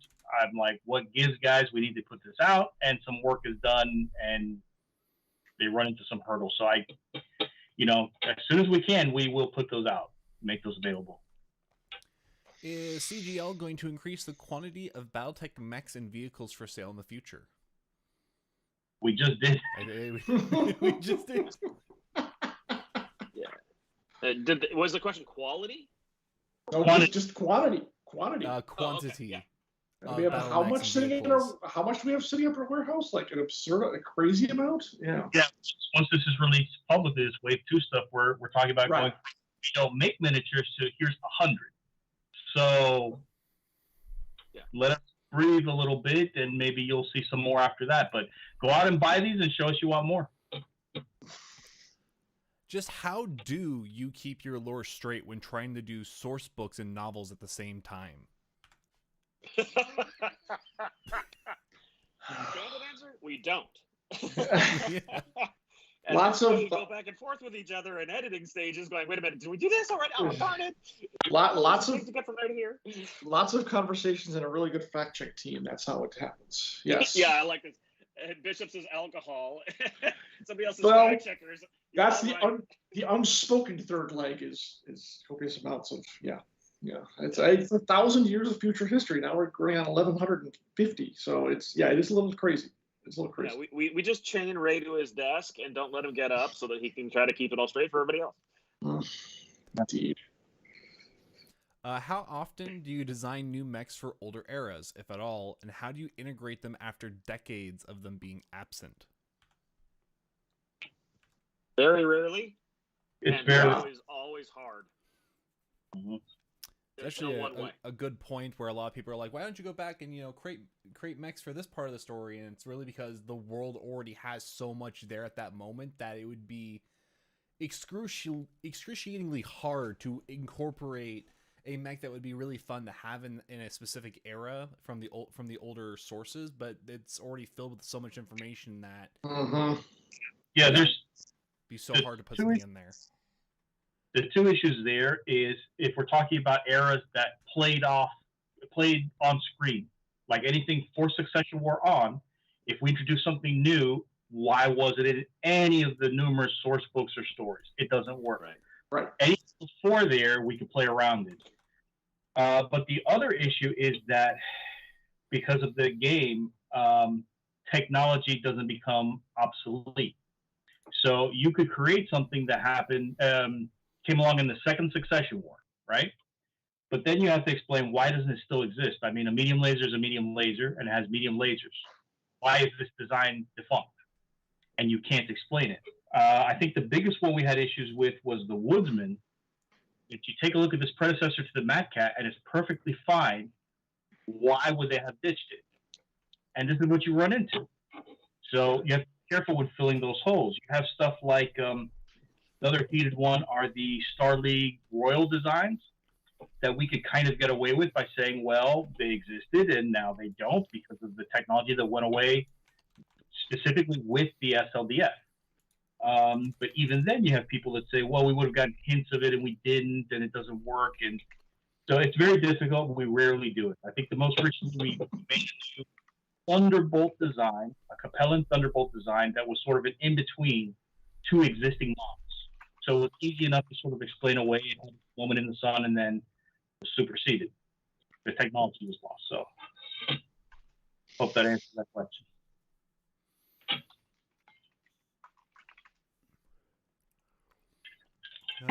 Reading the next question, unfortunately, I think I will skip it only because it's talking about GW. Yeah, skip that. Sorry about that.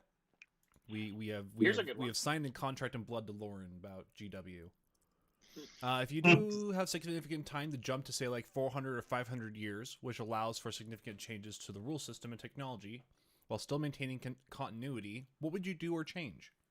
Yeah, you can stop right there. We're not answering that. Well, because it'd be impossible to consider that far ahead and what you'd want to do. You can't encapsulate that in 1 minute. Yeah, exactly. But BattleTech would be a completely new game at that point, and it would have nothing that anyone would ever recognize. Yeah, the BattleTech has survived so long because people care about their characters. And functionally, what you're talking about is if you do a jump where every character that people care about are dead or gone, then what you've done is you created new Coke. You're not going to get the old Coke people to follow you to new Coke. It's not going to happen. We've already done new Coke.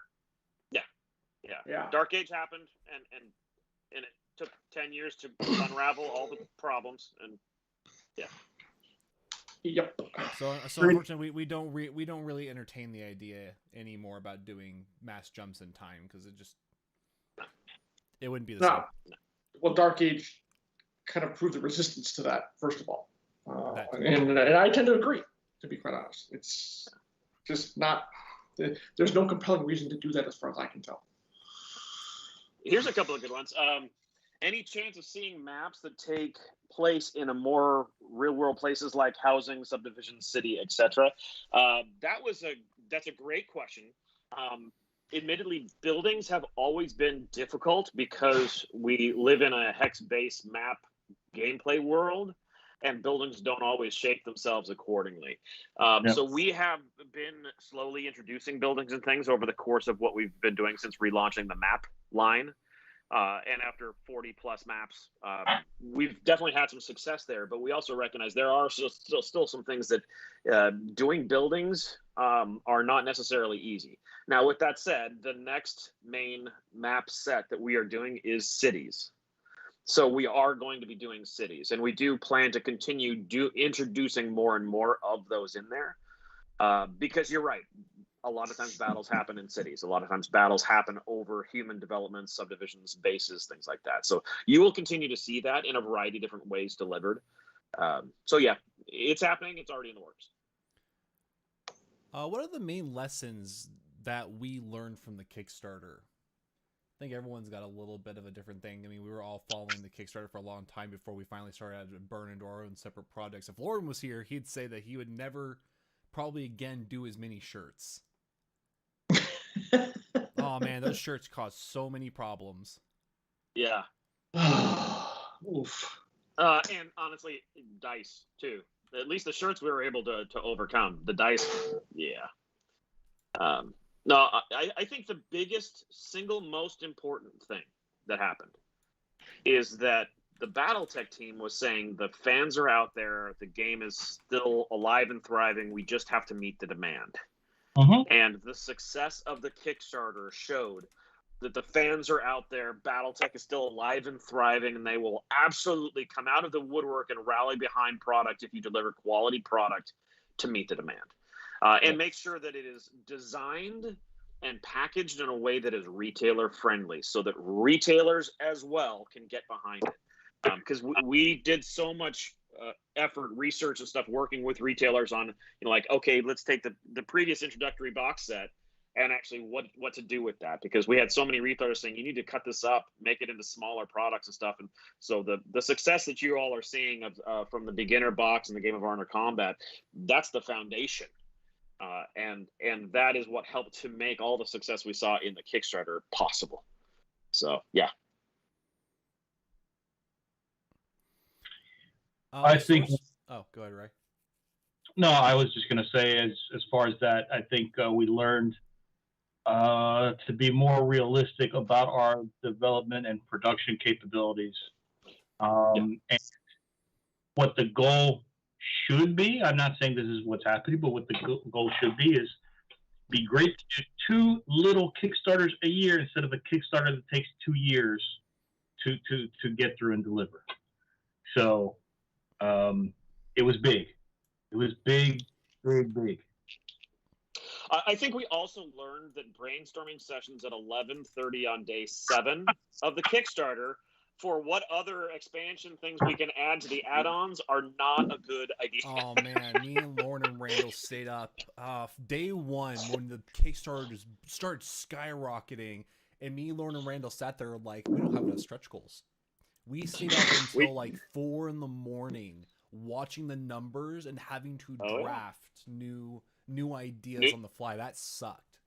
Inventing new stretch goals on the fly, not good. Not a good idea. It's definitely not good. I mean, just to be clear, it did give us Urban Mech plushies. Exactly. The Urban Mech plushie. There were some wins in there that happened, but and Shrapnel they were painful.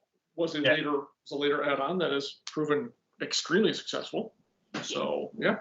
Starts magnificent, and we are all wildly happy about it, and we're so thankful to everyone. But there's lessons learned. We could have a whole AMA just on lessons learned. Yeah, on lessons learned. And we're not going to do that. Another thing that someone just mentioned in the comments was the shrapnel. Yeah, shrapnel is one of those things that actually came about in one of those late night sessions of we need new stretch goals, and we're like, we've had all these things that we wanted to do. Is this the right place to do it? And that's one of the ones where Shrapnel got the green light, and we were so glad because it's been awesome. Yeah, and Phil Lee, our managing editor, had been trying to get it off the ground, but we just weren't sure that the investment could be made to make it work. And then this was a tailor-made opportunity for it. And again, the response of the fans could not have been better. Yeah. Absolutely. So yeah. We also learned that if you deprive Lauren Coleman of sleep for about 6 days straight, and then ensure that he's drinking by 11 a.m., that you can get pitches past Lauren really, really easy. It's awesome. Yeah. Will sourcebooks like Tomorrow Rising be our main source to find information on new and returning mercenary units, or will there be smaller products dedicated to individual units? Both. Both? Is that what I heard? Yeah. Both? Yeah, both. Well, actually, there's 3 ways. New novels, because we're also doing some of that stuff in novels. So novels, the little bitty things, and in the source books, all of the above. Absolutely.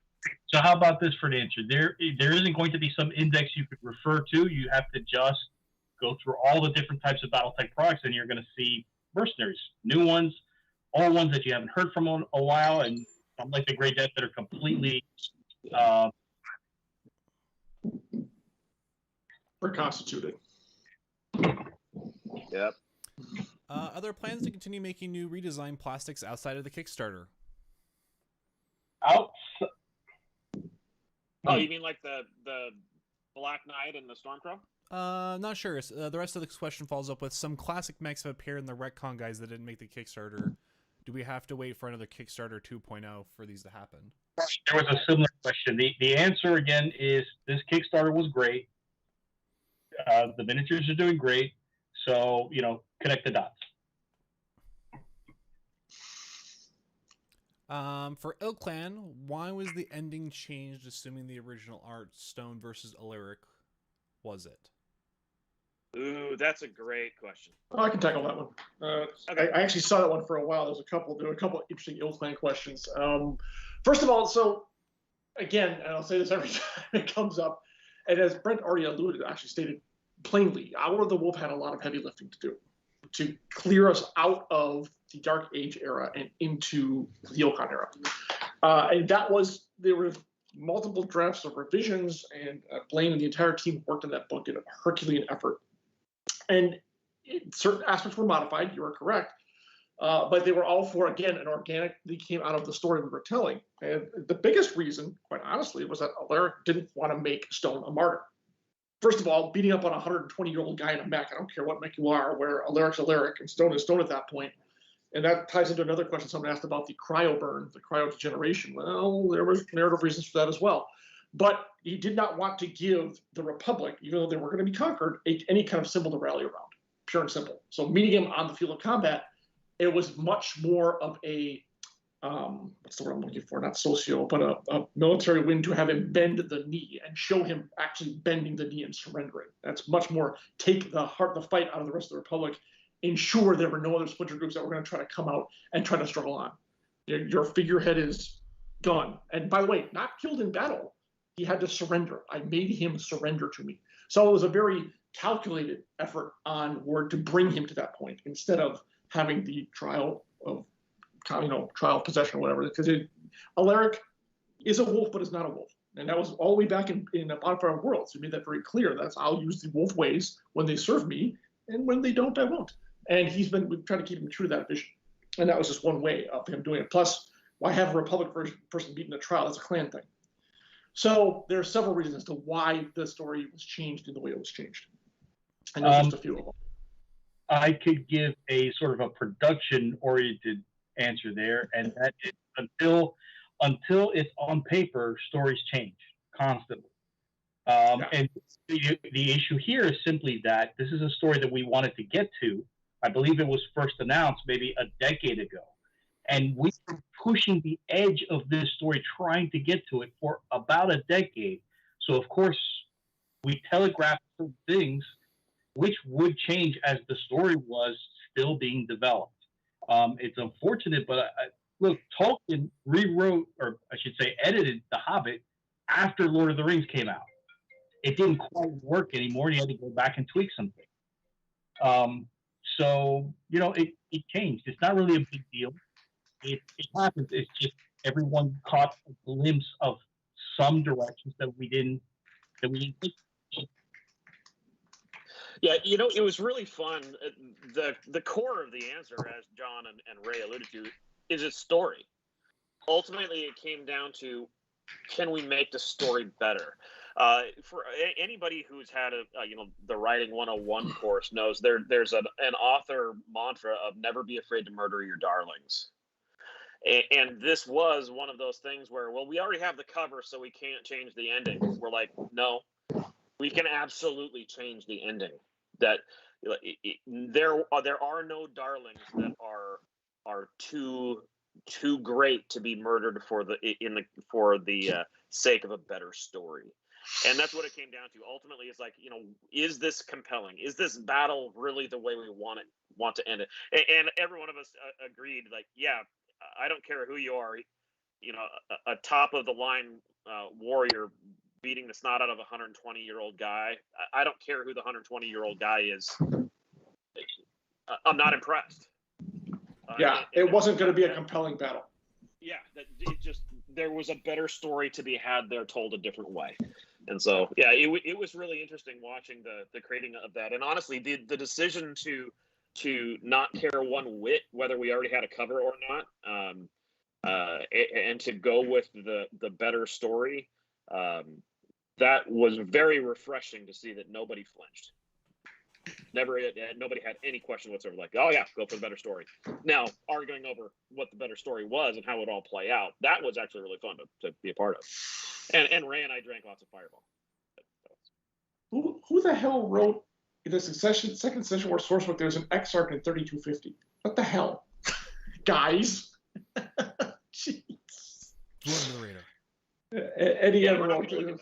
Yeah. I think it's a pretty safe bet that's not going to survive, which is funny. Will there ever be an Urban Mech Lance pack? I need my 5 Urbies, not a joke. We heard that earlier. We answered that one, yeah. Oh, did we? Okay, my bad. Yep. In your guys' view, has the market changed in recent years? Are things that used to sell like hotcakes languishing? Are things that wouldn't have sold in the past more viable now? Boy, there's a lot of ways to answer that. There's a lot of ways to answer that. I mean, from my point of view, from your point, like everyone's has a little bit. For those of you who don't know, each one of us actually controls a little bit of different sides of production. For example, I do a lot of the tchotchkes are coming up with ideas for tchotchkes and getting them reprinted and stocked up and stuff like that over the last couple of years. That's the lapel pins. That's the new stickers that we have going on here. Not the hats. I know someone said hats earlier. I saw someone in there for hats, but that one's not me. But each one of us has our own different section of product that we push forward and kind of champion to completion. And it's hard to say at least from my perspective, my answer would be, I think tchotchkes were always viable. People love lapel pins and patches, and they always have. But what do you guys think for what you guys have been doing recently? I forgot the original question. What was the question? How has the market changed in the last couple of years? Are things that sold well doing bad? Are things that wouldn't have been viable originally now more viable now in this day and age? I think one of the biggest one, without any question whatsoever, is John's department, which is fiction. The market for fiction, novels, novellas, short novels, EPUBs, all this stuff, that has changed so significantly that what we have today isn't anything like what it looked like a decade ago. In terms of the game box products and whatnot, I think the retailers were very clear when they told us when we were redesigning the introductory box set into what is now the beginner box in the Game of Armor Combat, that they definitely wanted box products because they shelve well, they present well, they stock well. But what we were having box sets products do is quite a bit different now than it was back in 2008. So that process has evolved quite a bit, and now you see like the new expansion packs and stuff, and we'll continue to do that, and that's one of those things that has evolved quite a ways. I don't know that the old market wouldn't have handled those, but you see the, like, if you walk into any game store and you go look through the gaming section, the shelves look different than you remember them 10 years ago. It's not the same.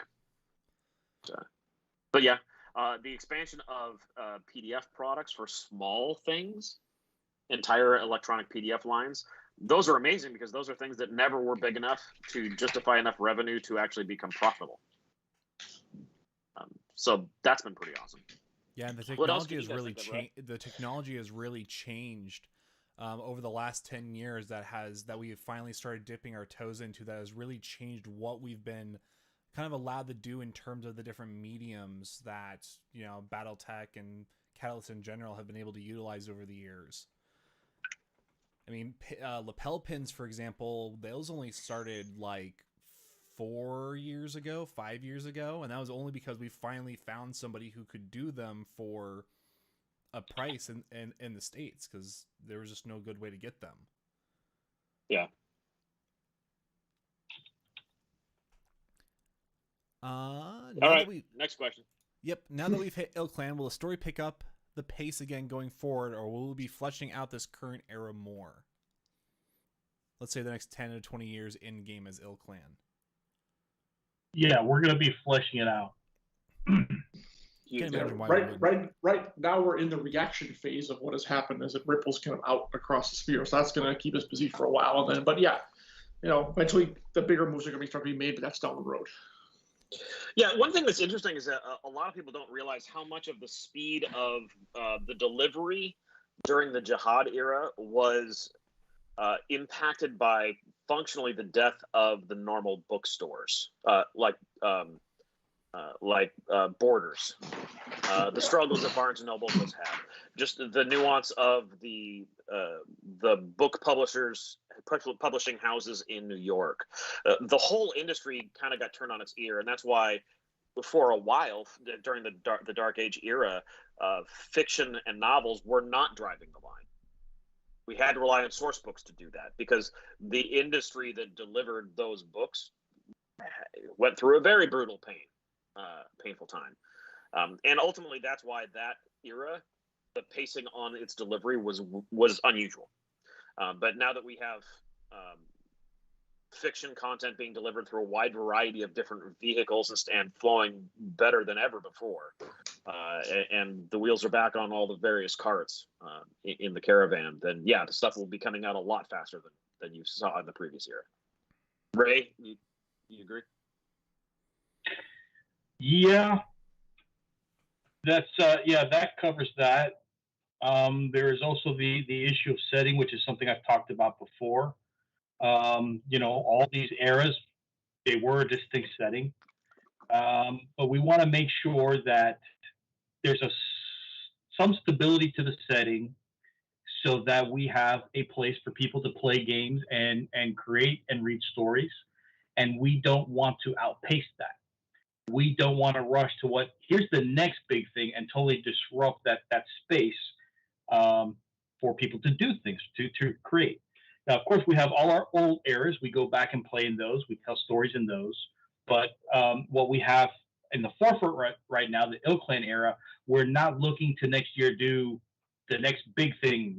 Aliens invade. The Ilklan is overthrown. We're not looking to create a huge shakeup. We want to play in what's happening right now, and the ramifications, and then the blowback of that, and the next. So. I think that was what the original question was. Are we going to stay here for a little while? And yeah, we may not be doing year by year, but we are going to, move through things slowly. We're not looking to do even a small time in the coming future. What I missed there? Oh, Darkness, I started. Next big thing, aliens invasion. Ray said so. Yeah. Taking it completely out of context, as the fans sometimes are wanting to do. Yeah, the bird people show up and they're fielding nothing but locusts. Yeah. Here's the thing. If you really want aliens to invade, what you need to do is hold your breath while we take a head count. aliens soon. So Brent, we finally hit that comic book question that I finally saw from a long time ago. I didn't know if you wanted to elaborate more, but it literally just says someone in the forums wants us to ask about the comic book. I think we talked about it a little bit at length earlier when that originally came up with the ideas that Topps had taken away. I didn't know if there was more you wanted to elaborate on that or not. No, they had thought that one of the representatives within Topps thought that they had a line on what they hoped would be a lucrative comic book production agreement, and that ultimately was 7 years ago, and nothing's happened. So, and it's one of those things we're certainly willing to look into doing and stuff, but continue to hold breath and hope. Sacrifice Urbies to Ray Arastia's wrathful god, and hopefully we'll see if comic books happen. Next question was, are there any plans to move production to the States or somewhere that will decrease shipping times and costs? I know Lauren and Randy will be able to talk more at length of this, but the short answer is yes and no. It's kind of hard.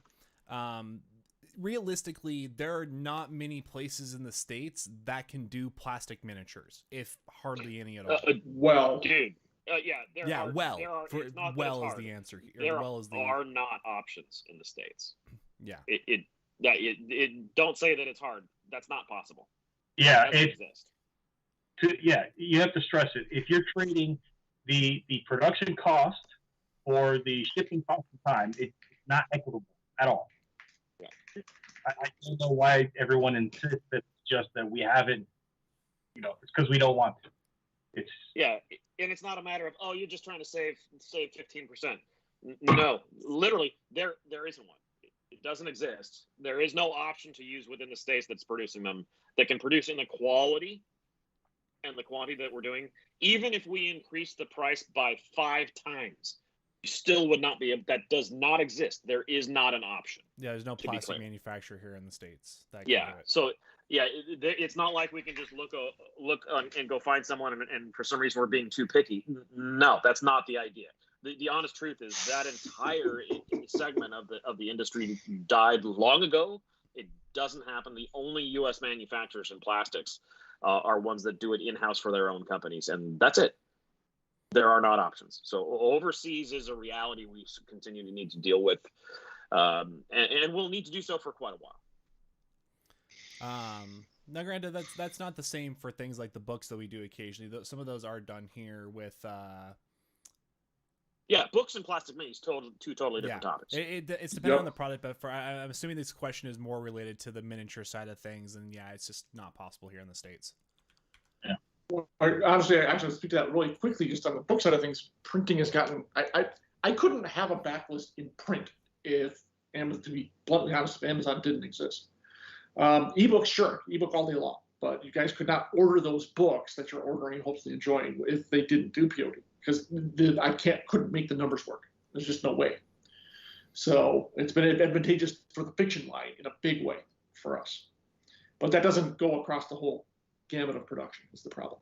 Yeah. How will future customers be able to get their hands on the new plastic Urban Mech since it was only available in salvage boxes? Unfortunately, right now, just with the salvage boxes. That's just the way. That's just the way it is right now. Yeah. For Republic fans, are there any remnants to look forward to, or are they dead forever? There are remnants for the time being. Yeah. Will combat manuals be coming back? I would like them to. There's nothing on the table at the moment. And not necessarily because we have anything against the combat manuals, but because we are at 100% capacity bandwidth creating other things that are far more important. Right. And I think that they serve an important purpose, but if we were to revisit them now, they were set in the classic era, especially with included. Would we try to round out that series, or would we do them all new to the ilk? And I could see going either way or both, but we're not at a point to even,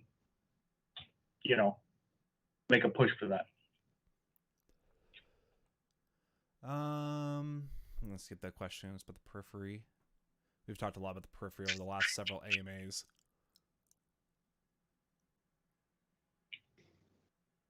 I'm trying to pick some ones as we're nearing the end of our time here, trying to find some quick ones that we can answer without going into a 15-minute discussion on it. Super quick. I can answer one of them. Yeah, Someone go asked for it, about John. the leather bounds and the hardcovers for future fiction books. The answer is yes. We have actually the next wave of those are already in production on our end, so there will be more. I think we all want to see those. Someone else asked earlier about hardcover POD. That one's a little bit more in flux. We're not quite sure. Certain things like books that Proliferation Cycle was a perfect example of that one, which is done okay, but it's an expensive book. The problem is that the POD cost for hardcover is exponentially higher. And that was an experiment that I've been okay with. It didn't blow the doors off. I didn't expect it to. But the novels, if we can do those on the hardcovers we've been doing, I think we'll probably do the standard print runs just because the numbers work better for us. But yes, more hardcovers and more leatherbound are coming. I can guarantee you that.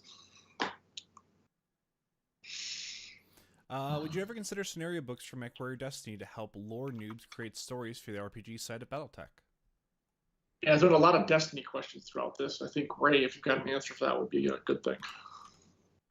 What was the question just there? Would you ever consider scenario books from Mech Warrior Destiny to help lore noobs create stories for the RPG side of BattleTech? Yes, and we have discussed it, and we've touched on that a few times. It's just the nature of Destiny itself that makes it a little difficult, and that's when you consider the hurdles we've had setting up scenarios for a time of war. So, yes, it is something that I wouldn't say it's in development, but it's been in discussion. So, yes. Already answered the lessons learned from the Clan Kickstarter. That was a repeat question. Does CGL license allow for legit products? Yes. I mean, coffee mugs, T-shirts. We already do some of those things. Will you guys be coming to PAX Unplugged? I don't think we are this year. Not this year. Yeah. I would like to see us having been to the first two we were at. I would like to see us return to there, but not this year. I know that's not on the schedule. Yeah, PAX Unplugged has been in flux for a while, and especially with how crazy this year is with shows pushing all their time slots around to like the end of the year.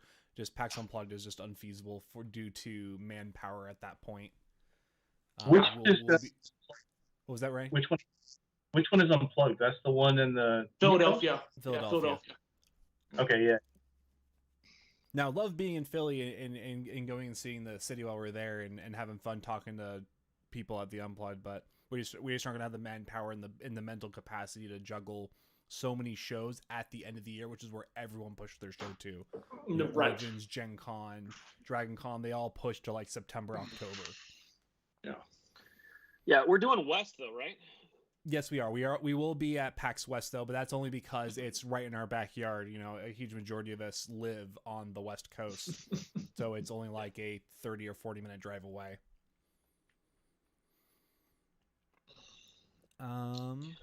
If there wasn't a Kickstarter, would we have ended up here eventually?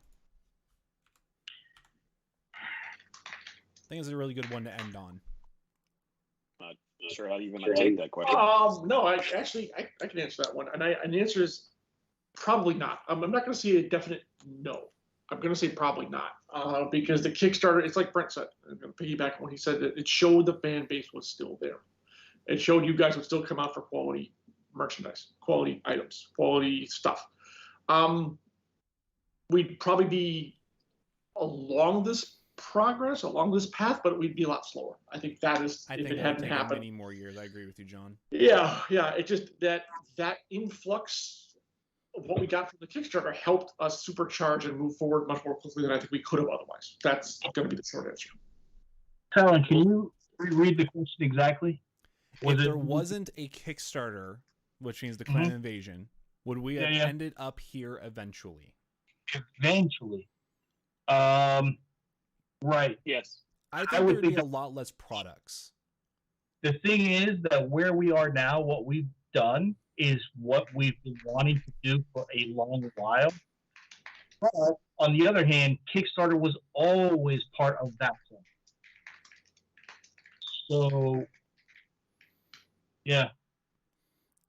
I think that we would eventually started getting new Mechs redesign, but I don't think they would have been nearly as many as there were now. And I think that some products wouldn't even exist without the fact that we did the Kickstarter. I don't think Destiny would have came into light for many more years, 5 to 8 more years, if nothing else, just because the redesigns would have taken up most of our time in the production budget without the Kickstarter. Well, we started the redesigns like at least 5 years before the Kickstarter. Yeah. So that's exactly right. The thing with the Kickstarter, it's not just fundraising; it's a huge marketing tool. Yeah. Yep. It was that's a really good point. It was a really great way to reach out to fans in a way that we haven't had in over a decade easily. So it wasn't just exploring if there was a market or a need for what we wanted to do. It also helped create it. So we've gone there eventually, not with everything. The urban plushie wouldn't exist. Destiny, I don't know if it would have existed or not. It'd be really hard to say what would and wouldn't have made the cut over the next 10 years of BattleTech without the Kickstarter. Yep.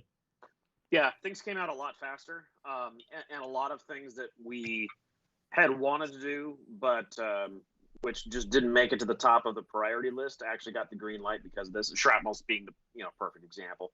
Something we wanted to do and just ultimately didn't have the overall support from above saying, yeah, get this across the finish line. That happened. And there were several books along the way that have come out that. And we can go on about this forever too. Just looking at individual products and say, would this have made the cut? But there are definitely things we can just say for certain that there are definitely things that just wouldn't have existed without this Kickstarter. And the fact that this Kickstarter brought all of you guys and the love and support that you guys gave us for the Kickstarter is what realistically allowed a majority, if not all of this, to come to a fruition in only 2 years rather than a decade or two. Yep. I know. I think looking back on it, one of the biggest surprises continues to be the place within the universe among the game players that the urban mech has. I know the amount of pain we went through on should it be a part of a lance pack? Should it be which set should it be in? How should it be used? And ultimately, it just has to be its own thing. Just move it off to its own thing, and it's going to be that's where it should be. So the people that love it can quadruple down on it, and the people that hate it can avoid it without actually any loss of face. So I think that was a good question to end on, just because it has to do with the Kickstarter itself. I know that there are tons of questions, guys, and we always are sorry when we're missing tons of questions. You guys were awesome today with just blowing up with so many different questions, and unfortunately we just can't get them all realistically in the 2-hour time slot that we got, because we all got friends and family and work, for those of us who still work on weekends to get stuff done. So we appreciate all being here. We appreciate all the love and support still from every AMA and for the Kickstarter itself, and we will never not say more on that. Best fans ever. Yeah, best fans ever. Absolutely. So you guys have a wonderful weekend. Ray, do you happen to know what the next AMA is, or is it to be determined? I like to call it to be determined right now. I'm putting it together, but I don't want to announce it yet. And we're going to take a hiatus next month, so it will probably be October. We'll set a date for it. Not a problem. So look forward to the October AMA. As usual, hit the subscribe button, hit the bell icon to get notified when the new live stream is going to come up, and for potentially any other videos that we might be doing in the future. We are trying to get into the works some unboxing videos and some other, hopefully some sneak peek products as time goes on. Now that we've all been really enjoying doing these AMAs with you guys, and we want to try to work some more future content for you guys here, as well as in the Kickstarter updates. So you guys have a wonderful weekend, and we will see you in October. Sounds good. Everyone. Thanks, everybody. Have a good weekend.